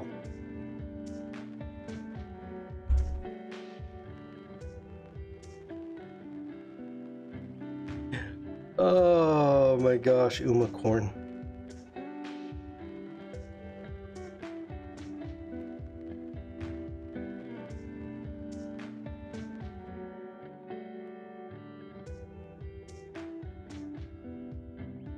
That's just making it too blue.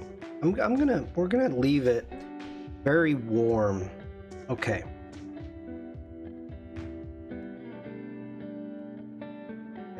Yep, okay, just making sure I'm on the enhanced one.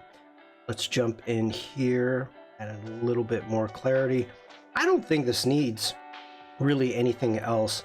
We may just come in, grab a linear gradient, and just bring this up a little bit. I'm gonna bring a little bit more detail out. Whoa, whoa. A little bit more detail in the shadows.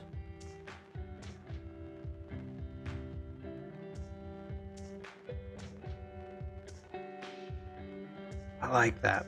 You know what? Let's do something dumb and see if it works. We're gonna go ahead, we're gonna grab a brush tool. We're gonna make our brush a little bit smaller. Let's take our contrast up to 100. Coming down, and we wanna take our my clarity up to 100. Let's zoom in.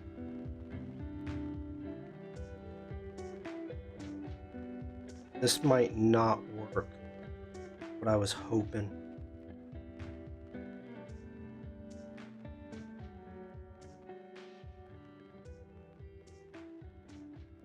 Brush settings.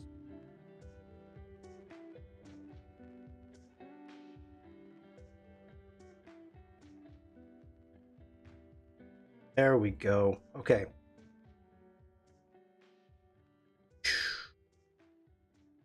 Paint this in. This is a little technique I picked up from the one and only Terry White. And I'm like, ooh, I like that. I like that a lot. So as you can see, it's just adding a bunch of clarity, a bunch of contrast.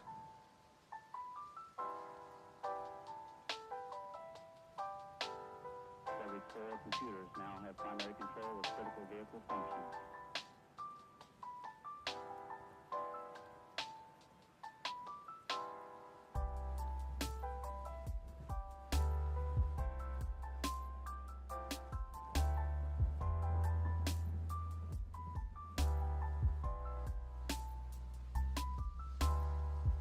I'm liking it.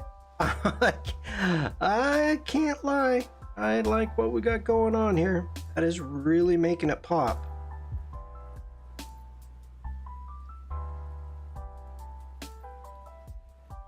And of course, if you've got like a Wacom tablet, that helps out quite a bit.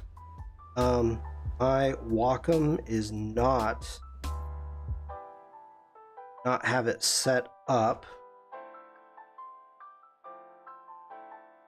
for my laptop. Okay. If we wanted to, we can go down here, even increase the whites a little bit more. So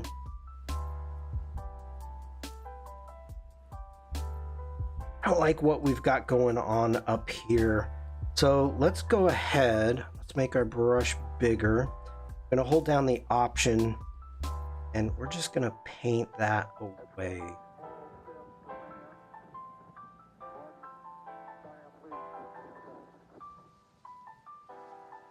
Yep, I like that. I like that. So that's the before. That's the after. Just bringing out a little bit more details. In fact, I think grab another brush. Let's increase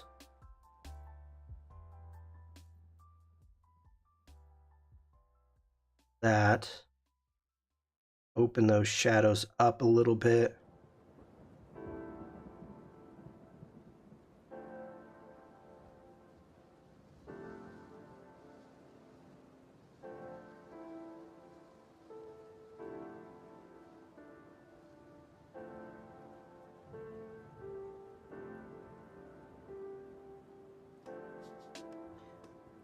always nice to have, like, when you've got something like leading lines or an alleyway or something that's taking you down a portal or something, it's always nice to have a light, something lighter that's going to be drawing your eye through. So I kind of like that. So the before, the after, and technically, if you really want to get to technical, this is the before. That's the after. So this is the image that I initially took.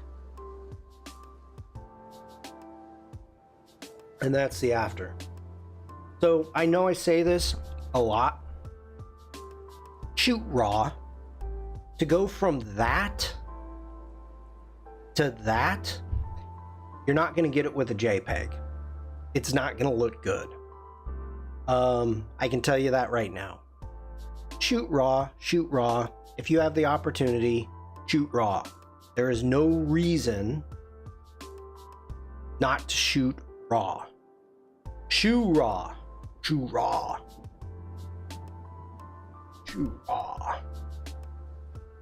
That's like She-Ra's angry twin sister. Shoot raw.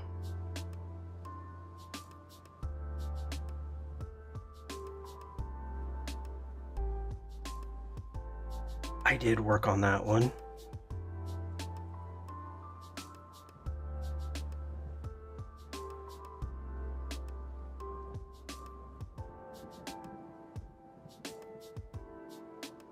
All right, let's see what we got with these night shots.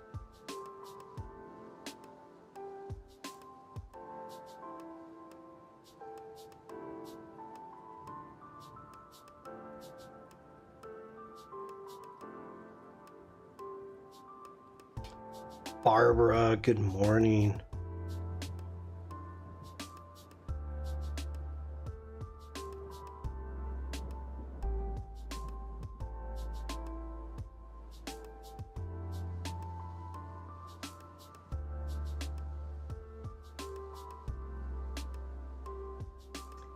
I am liking these because it's showing the hill, it's showing the depth, it's showing how this village is situated.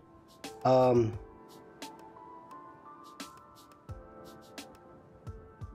I don't know if I can bring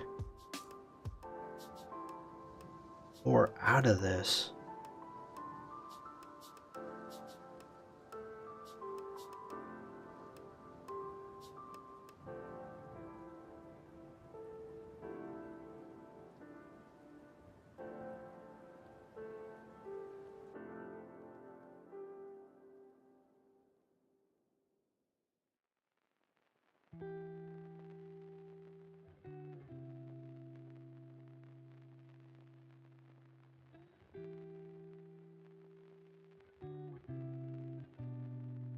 Where is this, Shawn? This is post I don't know why I have such a hard time saying it. Positania, Italy. Let's see. Nope. Get back. Let me show you.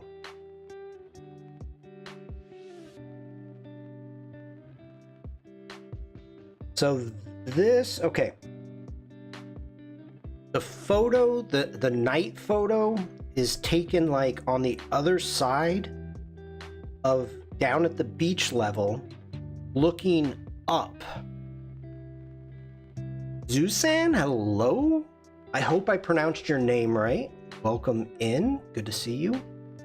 That's where it was taken.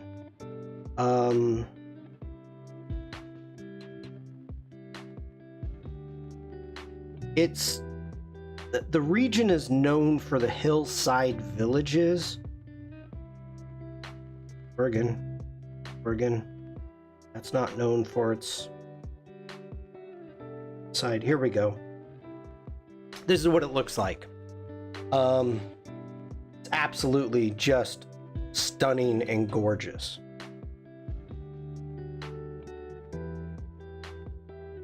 So, must have been a spectacular view. Yeah, like I said, you know, this is literally from the balcony of the hotel that we were staying at. So, very nice, very nice. Okay. Oh. Now I'm trying to get back to the night ones. I don't know if I'm gonna get much out of that. I don't. Okay, where are we now? Malta. So as I said, I'm really just kind of skipping around, looking at photos that I haven't edited yet to see what I want to do.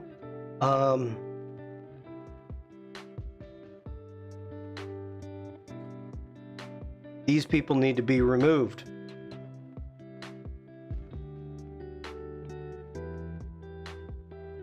You need to be removed. Short interlude. Keywords given to Photoshop and Lightroom, are they the same way visible in Photoshop Bridge or other Adobe apps? No. No. Okay.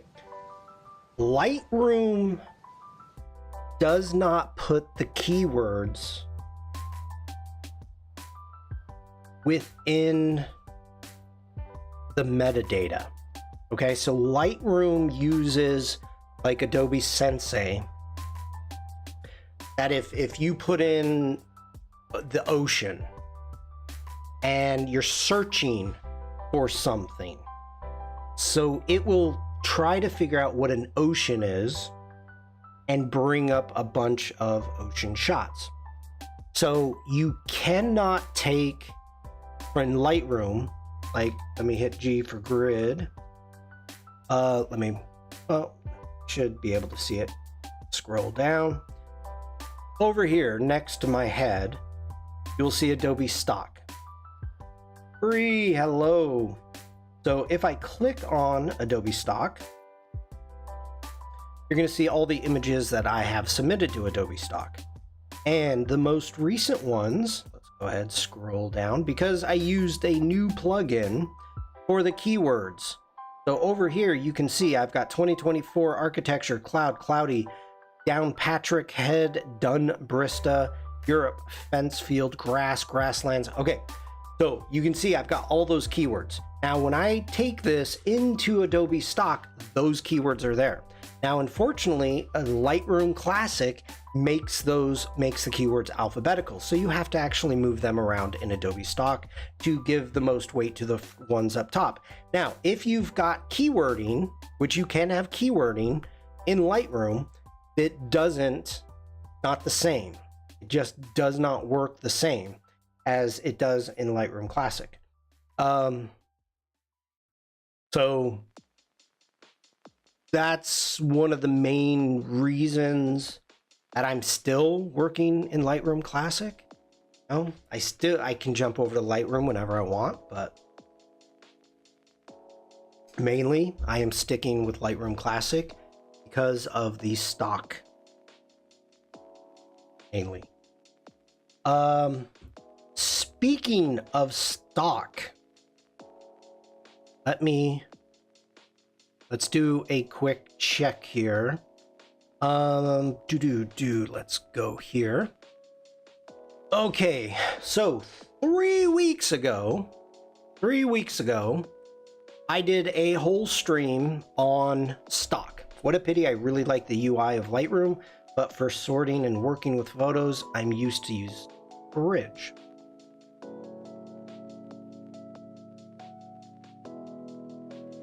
Yeah. I don't know what to tell you, Steven. Yeah. Alessandra, hello. Good to see you. So 3 weeks ago, did a full stock video talking about how to upload to stock, how I upload to stock, the whole bit. So let's jump over. Give me a moment, and I'm going to understand it's my problem. Yeah, it is, but it's not. Like, I have a workflow that works for me.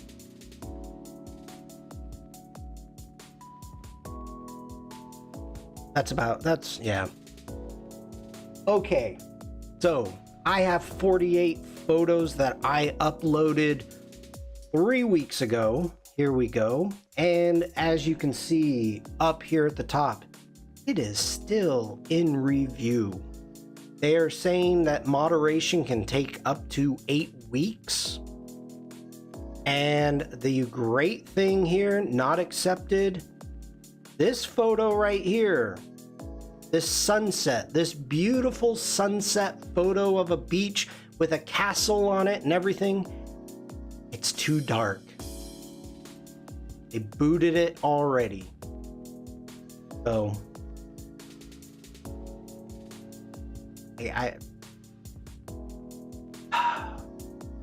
okay. Steven says, question the other way around. Will keywords from Bridge be shown in Lightroom? Oh. Why would, wait.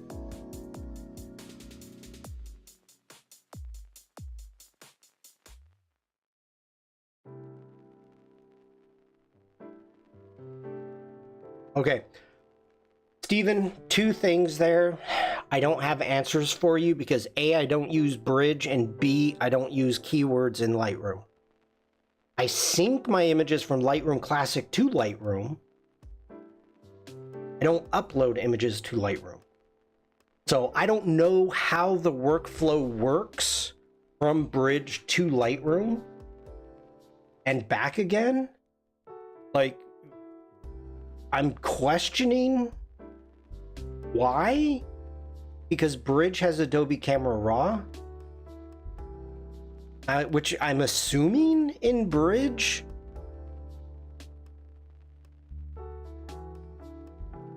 I keep hitting the wrong button. Sorry, everybody. I'm assuming in Bridge you can do batch editing. I don't know. I don't have Bridge downloaded.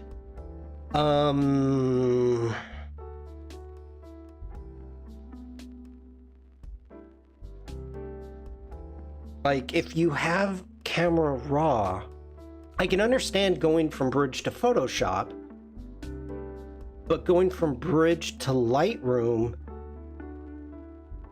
would be the equivalent of me going from Lightroom Classic to Lightroom to Photoshop. Like,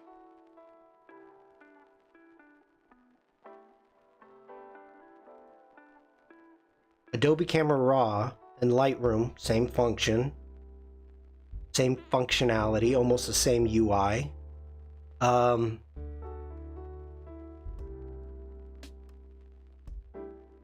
I question that.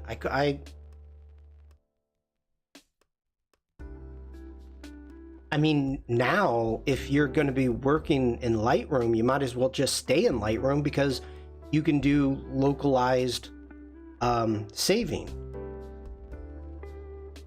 Why did it close that?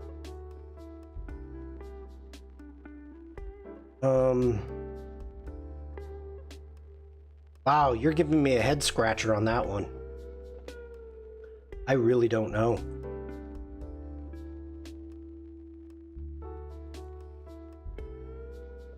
Okay. Get back here.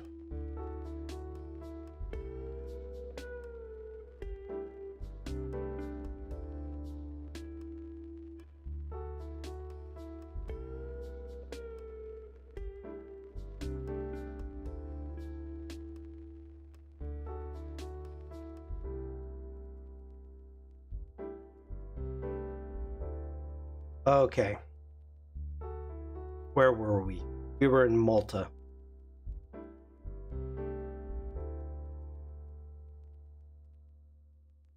find the Malta catalog. Go.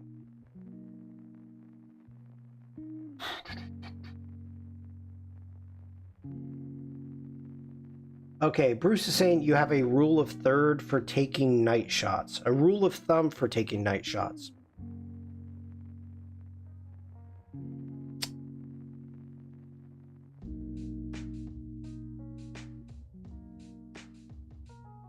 We can talk about night photography. PJ, hello. Good morning.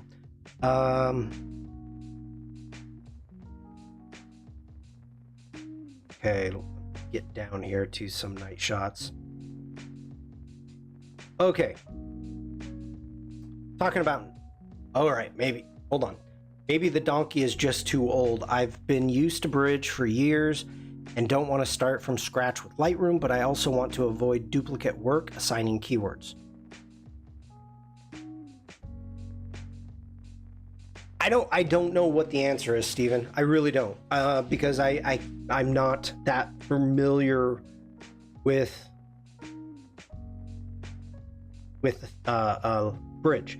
But the question is, why are you assigning keywords? Are you assigning keywords with the hope of uploading to Adobe stock?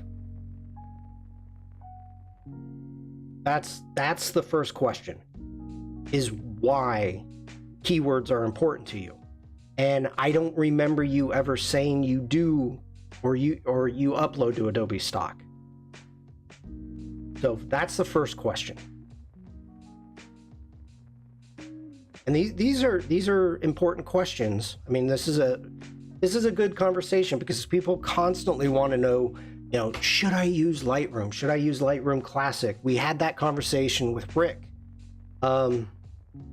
And what the answer to that came down to, use Lightroom Classic, because if you have any problems whatsoever, you can contact me, dang near call me, and I will be able to help you. I've never found a really good use of Bridge and find it annoying. Wait, I thought you were a huge Bridge user, Devlin. Or do you just say that to get my goat?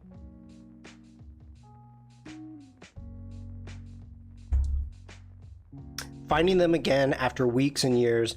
I'm shooting a couple 10,000 photos each year. Devlin says, oh no. Okay, so you are doing it for your own sanity. Okay, your own organizational skills.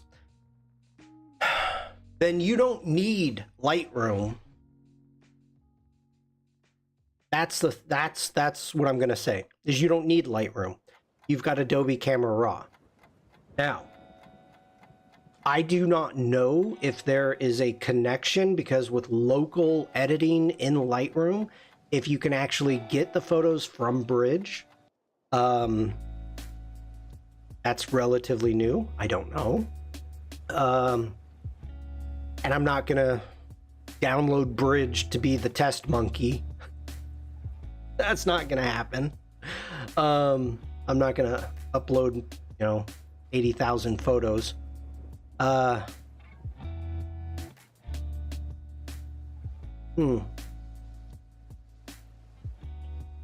don't know. I think we need to talk about your workflow, Stephen. That's what we need to discuss. So, okay, so the next question was a rule of thumb for taking night photos. All right, so in the past, obviously right off the bat, I would say get a tripod. Let me find... Okay, hold on, everybody. There's a group of photos. Here we are. Try.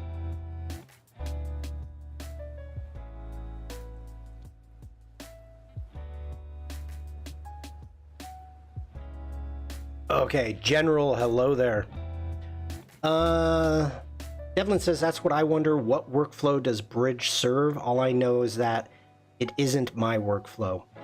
All I'm going to say, the Bridge, the people that use Bridge to help find documents, multiple documents, from emails to everything. That's great. That's great. I totally understand it. That's not what I need. I need photos. So that's why I use Lightroom Classic. It is useless to use Bridge and Lightroom Classic. Just like it's useless to use Lightroom and Lightroom Classic. You know, you just either or anymore. No.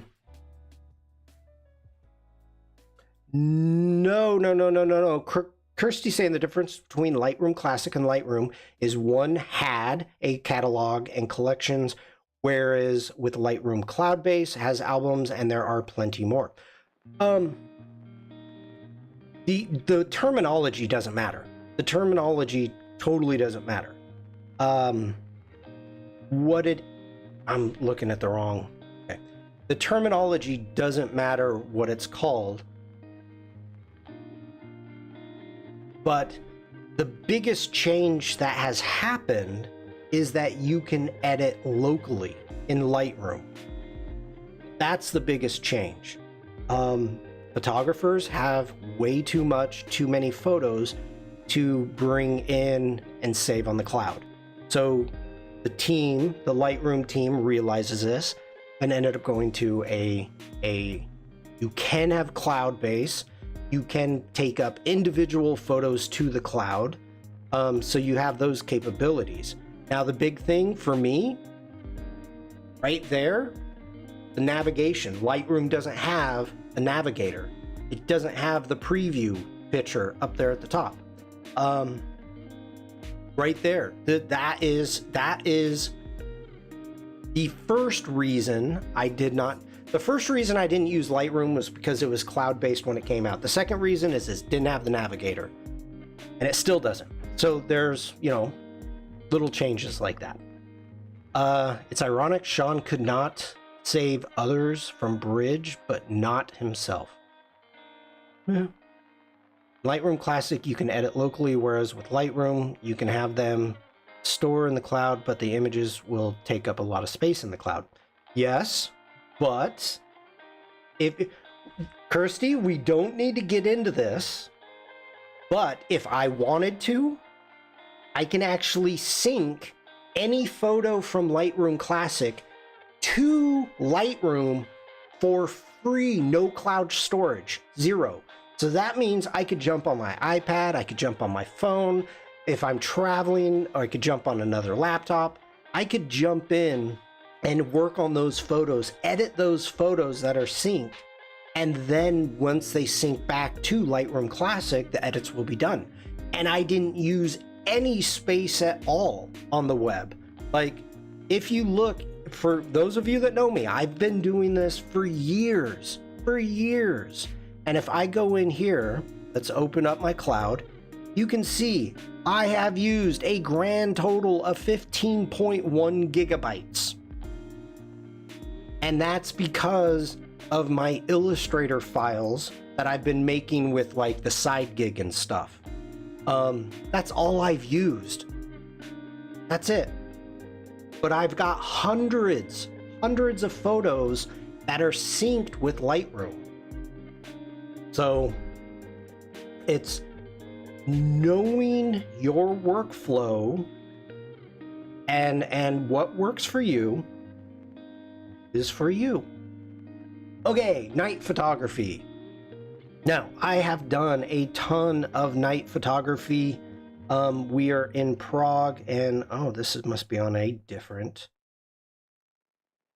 disc. So, number one, you want to be steady. Okay, this was before the denoise feature, the denoise feature, noise. We would sit there and I would carry around a travel tripod. I've got a travel tripod that goes right onto the side of my backpack, my camera bag, and I would carry that everywhere. And at any point in time, it's at night, it's like, oh, it's night, woo. And I would get out my tripod and I would take photos because you didn't want a noisy photo. So, you know, bringing this up, making sure this is a 4-second shot at an f14, so that's pretty small, ISO 100. And so to get the blurriness of the boats going by, and which I was trying to get for this photo, is what I was trying to get. And as I move forward, here you go. It's not going to load, unfortunately, because I've got the wrong external drive here. But making sure that you've got a tripod. And also, when you have a tripod, you can do selfies with great backgrounds. Again, not loading. Let's jump over, see what I got. What was that called? Northern Lights. Let's come back up here, all photos, go into text. Don't want Paris, we want Northern keywords. Okay, that's Northern Ireland. That's pretty funny that came up. Here we go, Northern Lights. All right. So, now with a tripod, what you need to take in consideration is what you have, what lens you're using. So your head on your tripod needs to be able to stay still enough and also strong enough to keep your camera level. Now, my travel tripod, if I have one of my decent sized lenses, no, it didn't work well. It did not. It would move. It would gradually, very slowly, the ball head would slide down because it wasn't designed to hold that kind of weight. So that is where I would be like, oh, I went and bought a big sturdy, like before I have a studio tripod and I have my travel tripod. My studio tripod is beefy. It's beefy. Now, when I'm doing something like this and I'm photographing with my, let's see, what lens was this? Okay, that was my 18 millimeter. No, this was not shot with my, if I'm doing some like photographing the moon, I would be, that's what we got for moon. Okay, that's the super moon from a long time ago. Super moon. If I'm photographing the moon like this, and again, let's down. That's okay. That was an eclipse.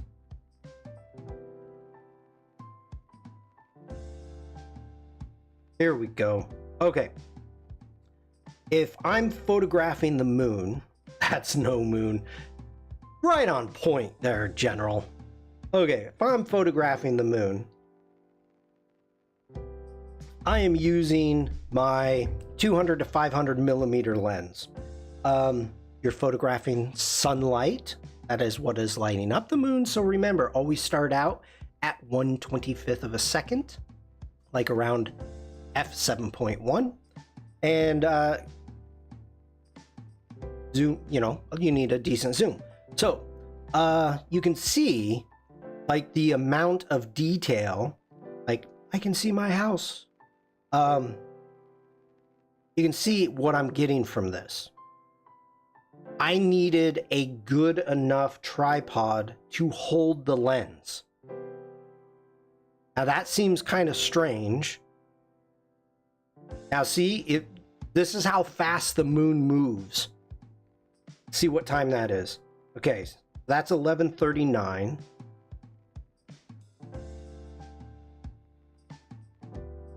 That was 40 seconds. In 40 seconds, the moon moved from there to there. You have to stay on your toes. It is crazy to think about how fast the moon is moving. But when you've got a super zoom lens, that's kind of what happens. Let's go down and tell me it's here. Please, where are you? Barbara says, wow, yeah. The greatest... Oops. Jesus, I took a lot. Wait a minute, where's the plane? Where's the plane?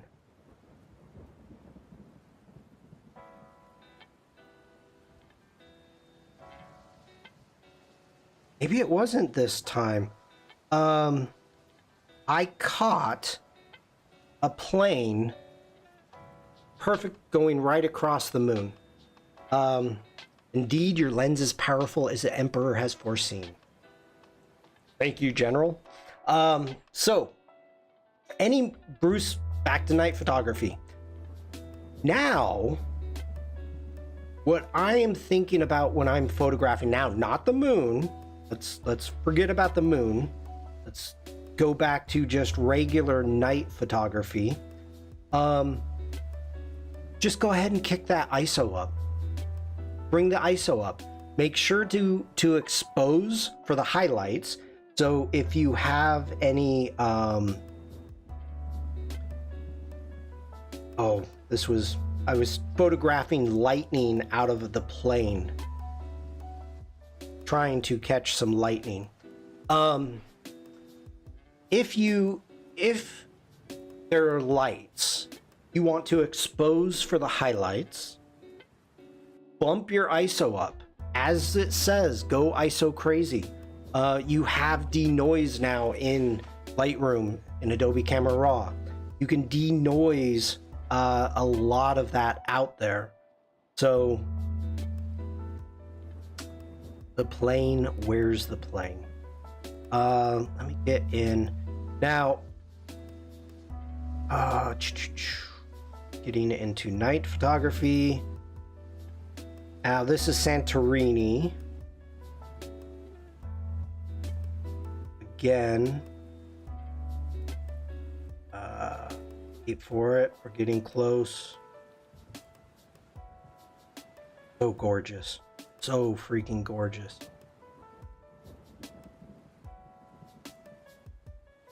Did I not edit these? Did any of these get edited?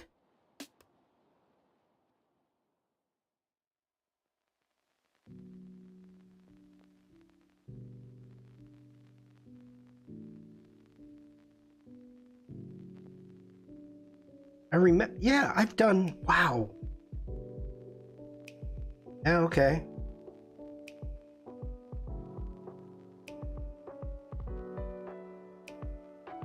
Dang. All right.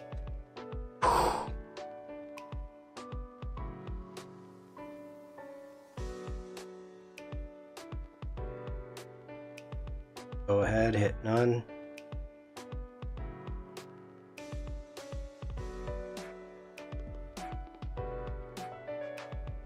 Ooh, I can't wait to try this. I find your lack of editing disturbing. General, the reason there is a lack of editing is because of you guys. No, I was traveling a lot here, so I would like travel and then come back home and do a stream and get like 3 photos done. So I don't know if I uploaded any of these.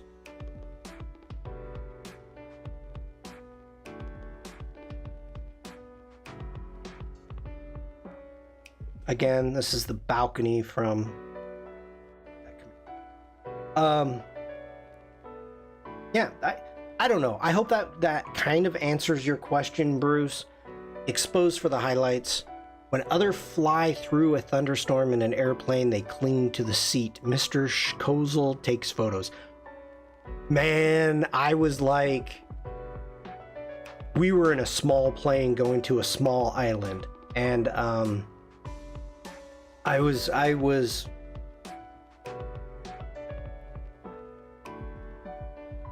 getting my camera when I saw the lightning going. We got stranded in Greece. Oh, that's horrible. Nancy. We got we were coming back. The thunder was so bad.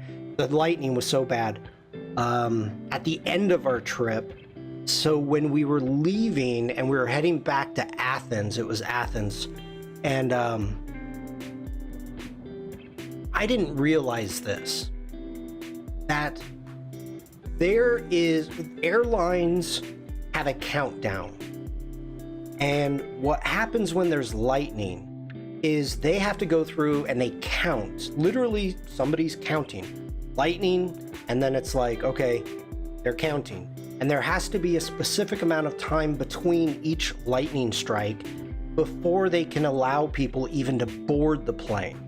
And so this kept happening. It wasn't like a ton of lightning. It wasn't like that. It was just the steady flow. So we got stuck for hours. I don't know, three hours maybe in Santorini. Then we got to Athens, and they're like, yeah, you're not going anywhere. That storm, like, it just opened up enough for us to get off the island, get to Athens. Everything else around us was closed. So thankfully, and I know I talked about this on stream, is the EU flying rights. Oh my God, it's amazing. You're amazing. We got to Athens and they're like, no one's flying out, everything's shut down. And we're like, okay. And they're like, go to that desk. And we're like, okay. We go up to the desk and they're like, they said, we've got you booked on a plane tomorrow. Here is the voucher for you to go stay at the Athens Hilton. They paid for our dinner, our breakfast. They paid for our Uber to get to the hotel. They rebooked us the next day. I mean, it was like a four-star hotel. It was gorgeous, and the food was amazing. We showed up. We had our own dining area. It was like, holy cow. The only thing we had to pay for was a bottle of wine. And it's all because of the EU flyers rights. If your plane is canceled, or if it's late a certain amount of time, they are supposed to compensate you. In America, you do not have that. It's like 2 months difference. I ended up having to shell out. Our plane was canceled in Texas because of lightning storms. And we shelled out like $300 for a horrible hotel. We had to pay our taxi driver, and our taxi driver lied to us about what it was going to cost to get to the hotel. So that ended up, I mean, then food, wasn't included in anything. It probably cost us, I don't know, $500, all done and said, maybe more, maybe 600. But it's horrible. It's horrible. Flying in the US is awful. I don't fly now. I have to. So it's I know, and our transportation director, Mayor Pete, no longer a mayor, transportation director, he trying to get it and doing a call out, trying to get those European rights for Americans. Like, it's just crazy. It's crazy how better you get treated in the EU. And that's really across the board on everything. I mean, we don't even need to start talking medical stuff and whatnot. It's not by choice, but it is so bad to fly. It is. It's horrible to fly. I travel a ton and I hate flying. And it's simply just the experience. It's not the fear of flying. I've been flying since I was, 3 years old, going from Oregon to New York, a 4 or 5 hour flight. So flying back and forth from coast to coast. I'm going to be flying from I'm doing coming up a flight from Frankfurt to Portland, Oregon nonstop. I don't even know. I think that's 11 hours. And then coming back, I'm going from Portland to San Francisco to Frankfurt. So that's even longer flight. And I am not excited about it. So we could do a whole stream on airplane seat yoga. Clinch. Oh my gosh. Okay. Let's see here. Let me...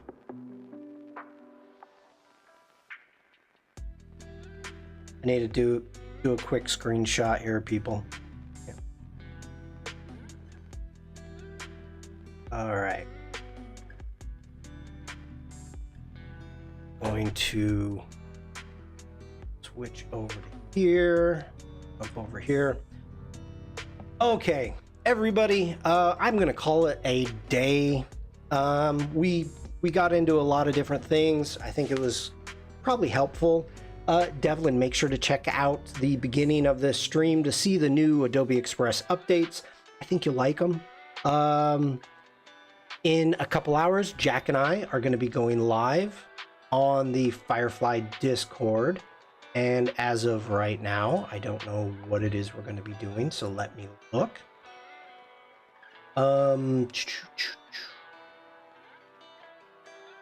Ooh, okay. Tim and Tony are scheduled, but that doesn't mean it's going to happen. But Tim and Tony are scheduled in an hour on the Firefly Discord. That's always fun. But Jack and I are going to be working on textbook covers. That's what we're going to be working on today. So if you're around in an hour, hopefully Tim and Tony will be live. That would be great. That's always a lot of fun. If you jump over to YouTube and you want to watch the replay, as soon as this is done, the replay is going to be up and you can check that out for anything you missed in the beginning. If you came in late, make sure to subscribe if you haven't already. On Behance, subscribe. I have a subscriber zone and or buy me a cup of Joe. Okay, I think that's enough plugging. Great. Thank you everybody for hanging out. If I don't see you at the Firefly Discord, I will see you on Adobe Live. Just a reminder, I am not streaming on my normal time on Thursday. Adobe Live will be doing an all-day stream and starting at like 2 p.m. CEST, so make sure to jump into that. And I don't know at what time, but I'm going to be hosting at some point and also a guest at some point. I don't want to share too much with you what I'm going to be doing. Hopefully it's fun. Hopefully it's enjoyable. Hopefully. So I hope y'all have a great rest of your day. Stay safe, stay creative. Just be nice. What date is that? The 22nd, Caroline, this Thursday. I am heading in 2 days. 2 days. I am heading to Munich. Actually, I'm heading to Munich tomorrow. But, yeah. So I will be missing Prompt Jockey. I'll probably be in the background. All right, I think that's all I got. Take care, everybody. See you soon. Bye.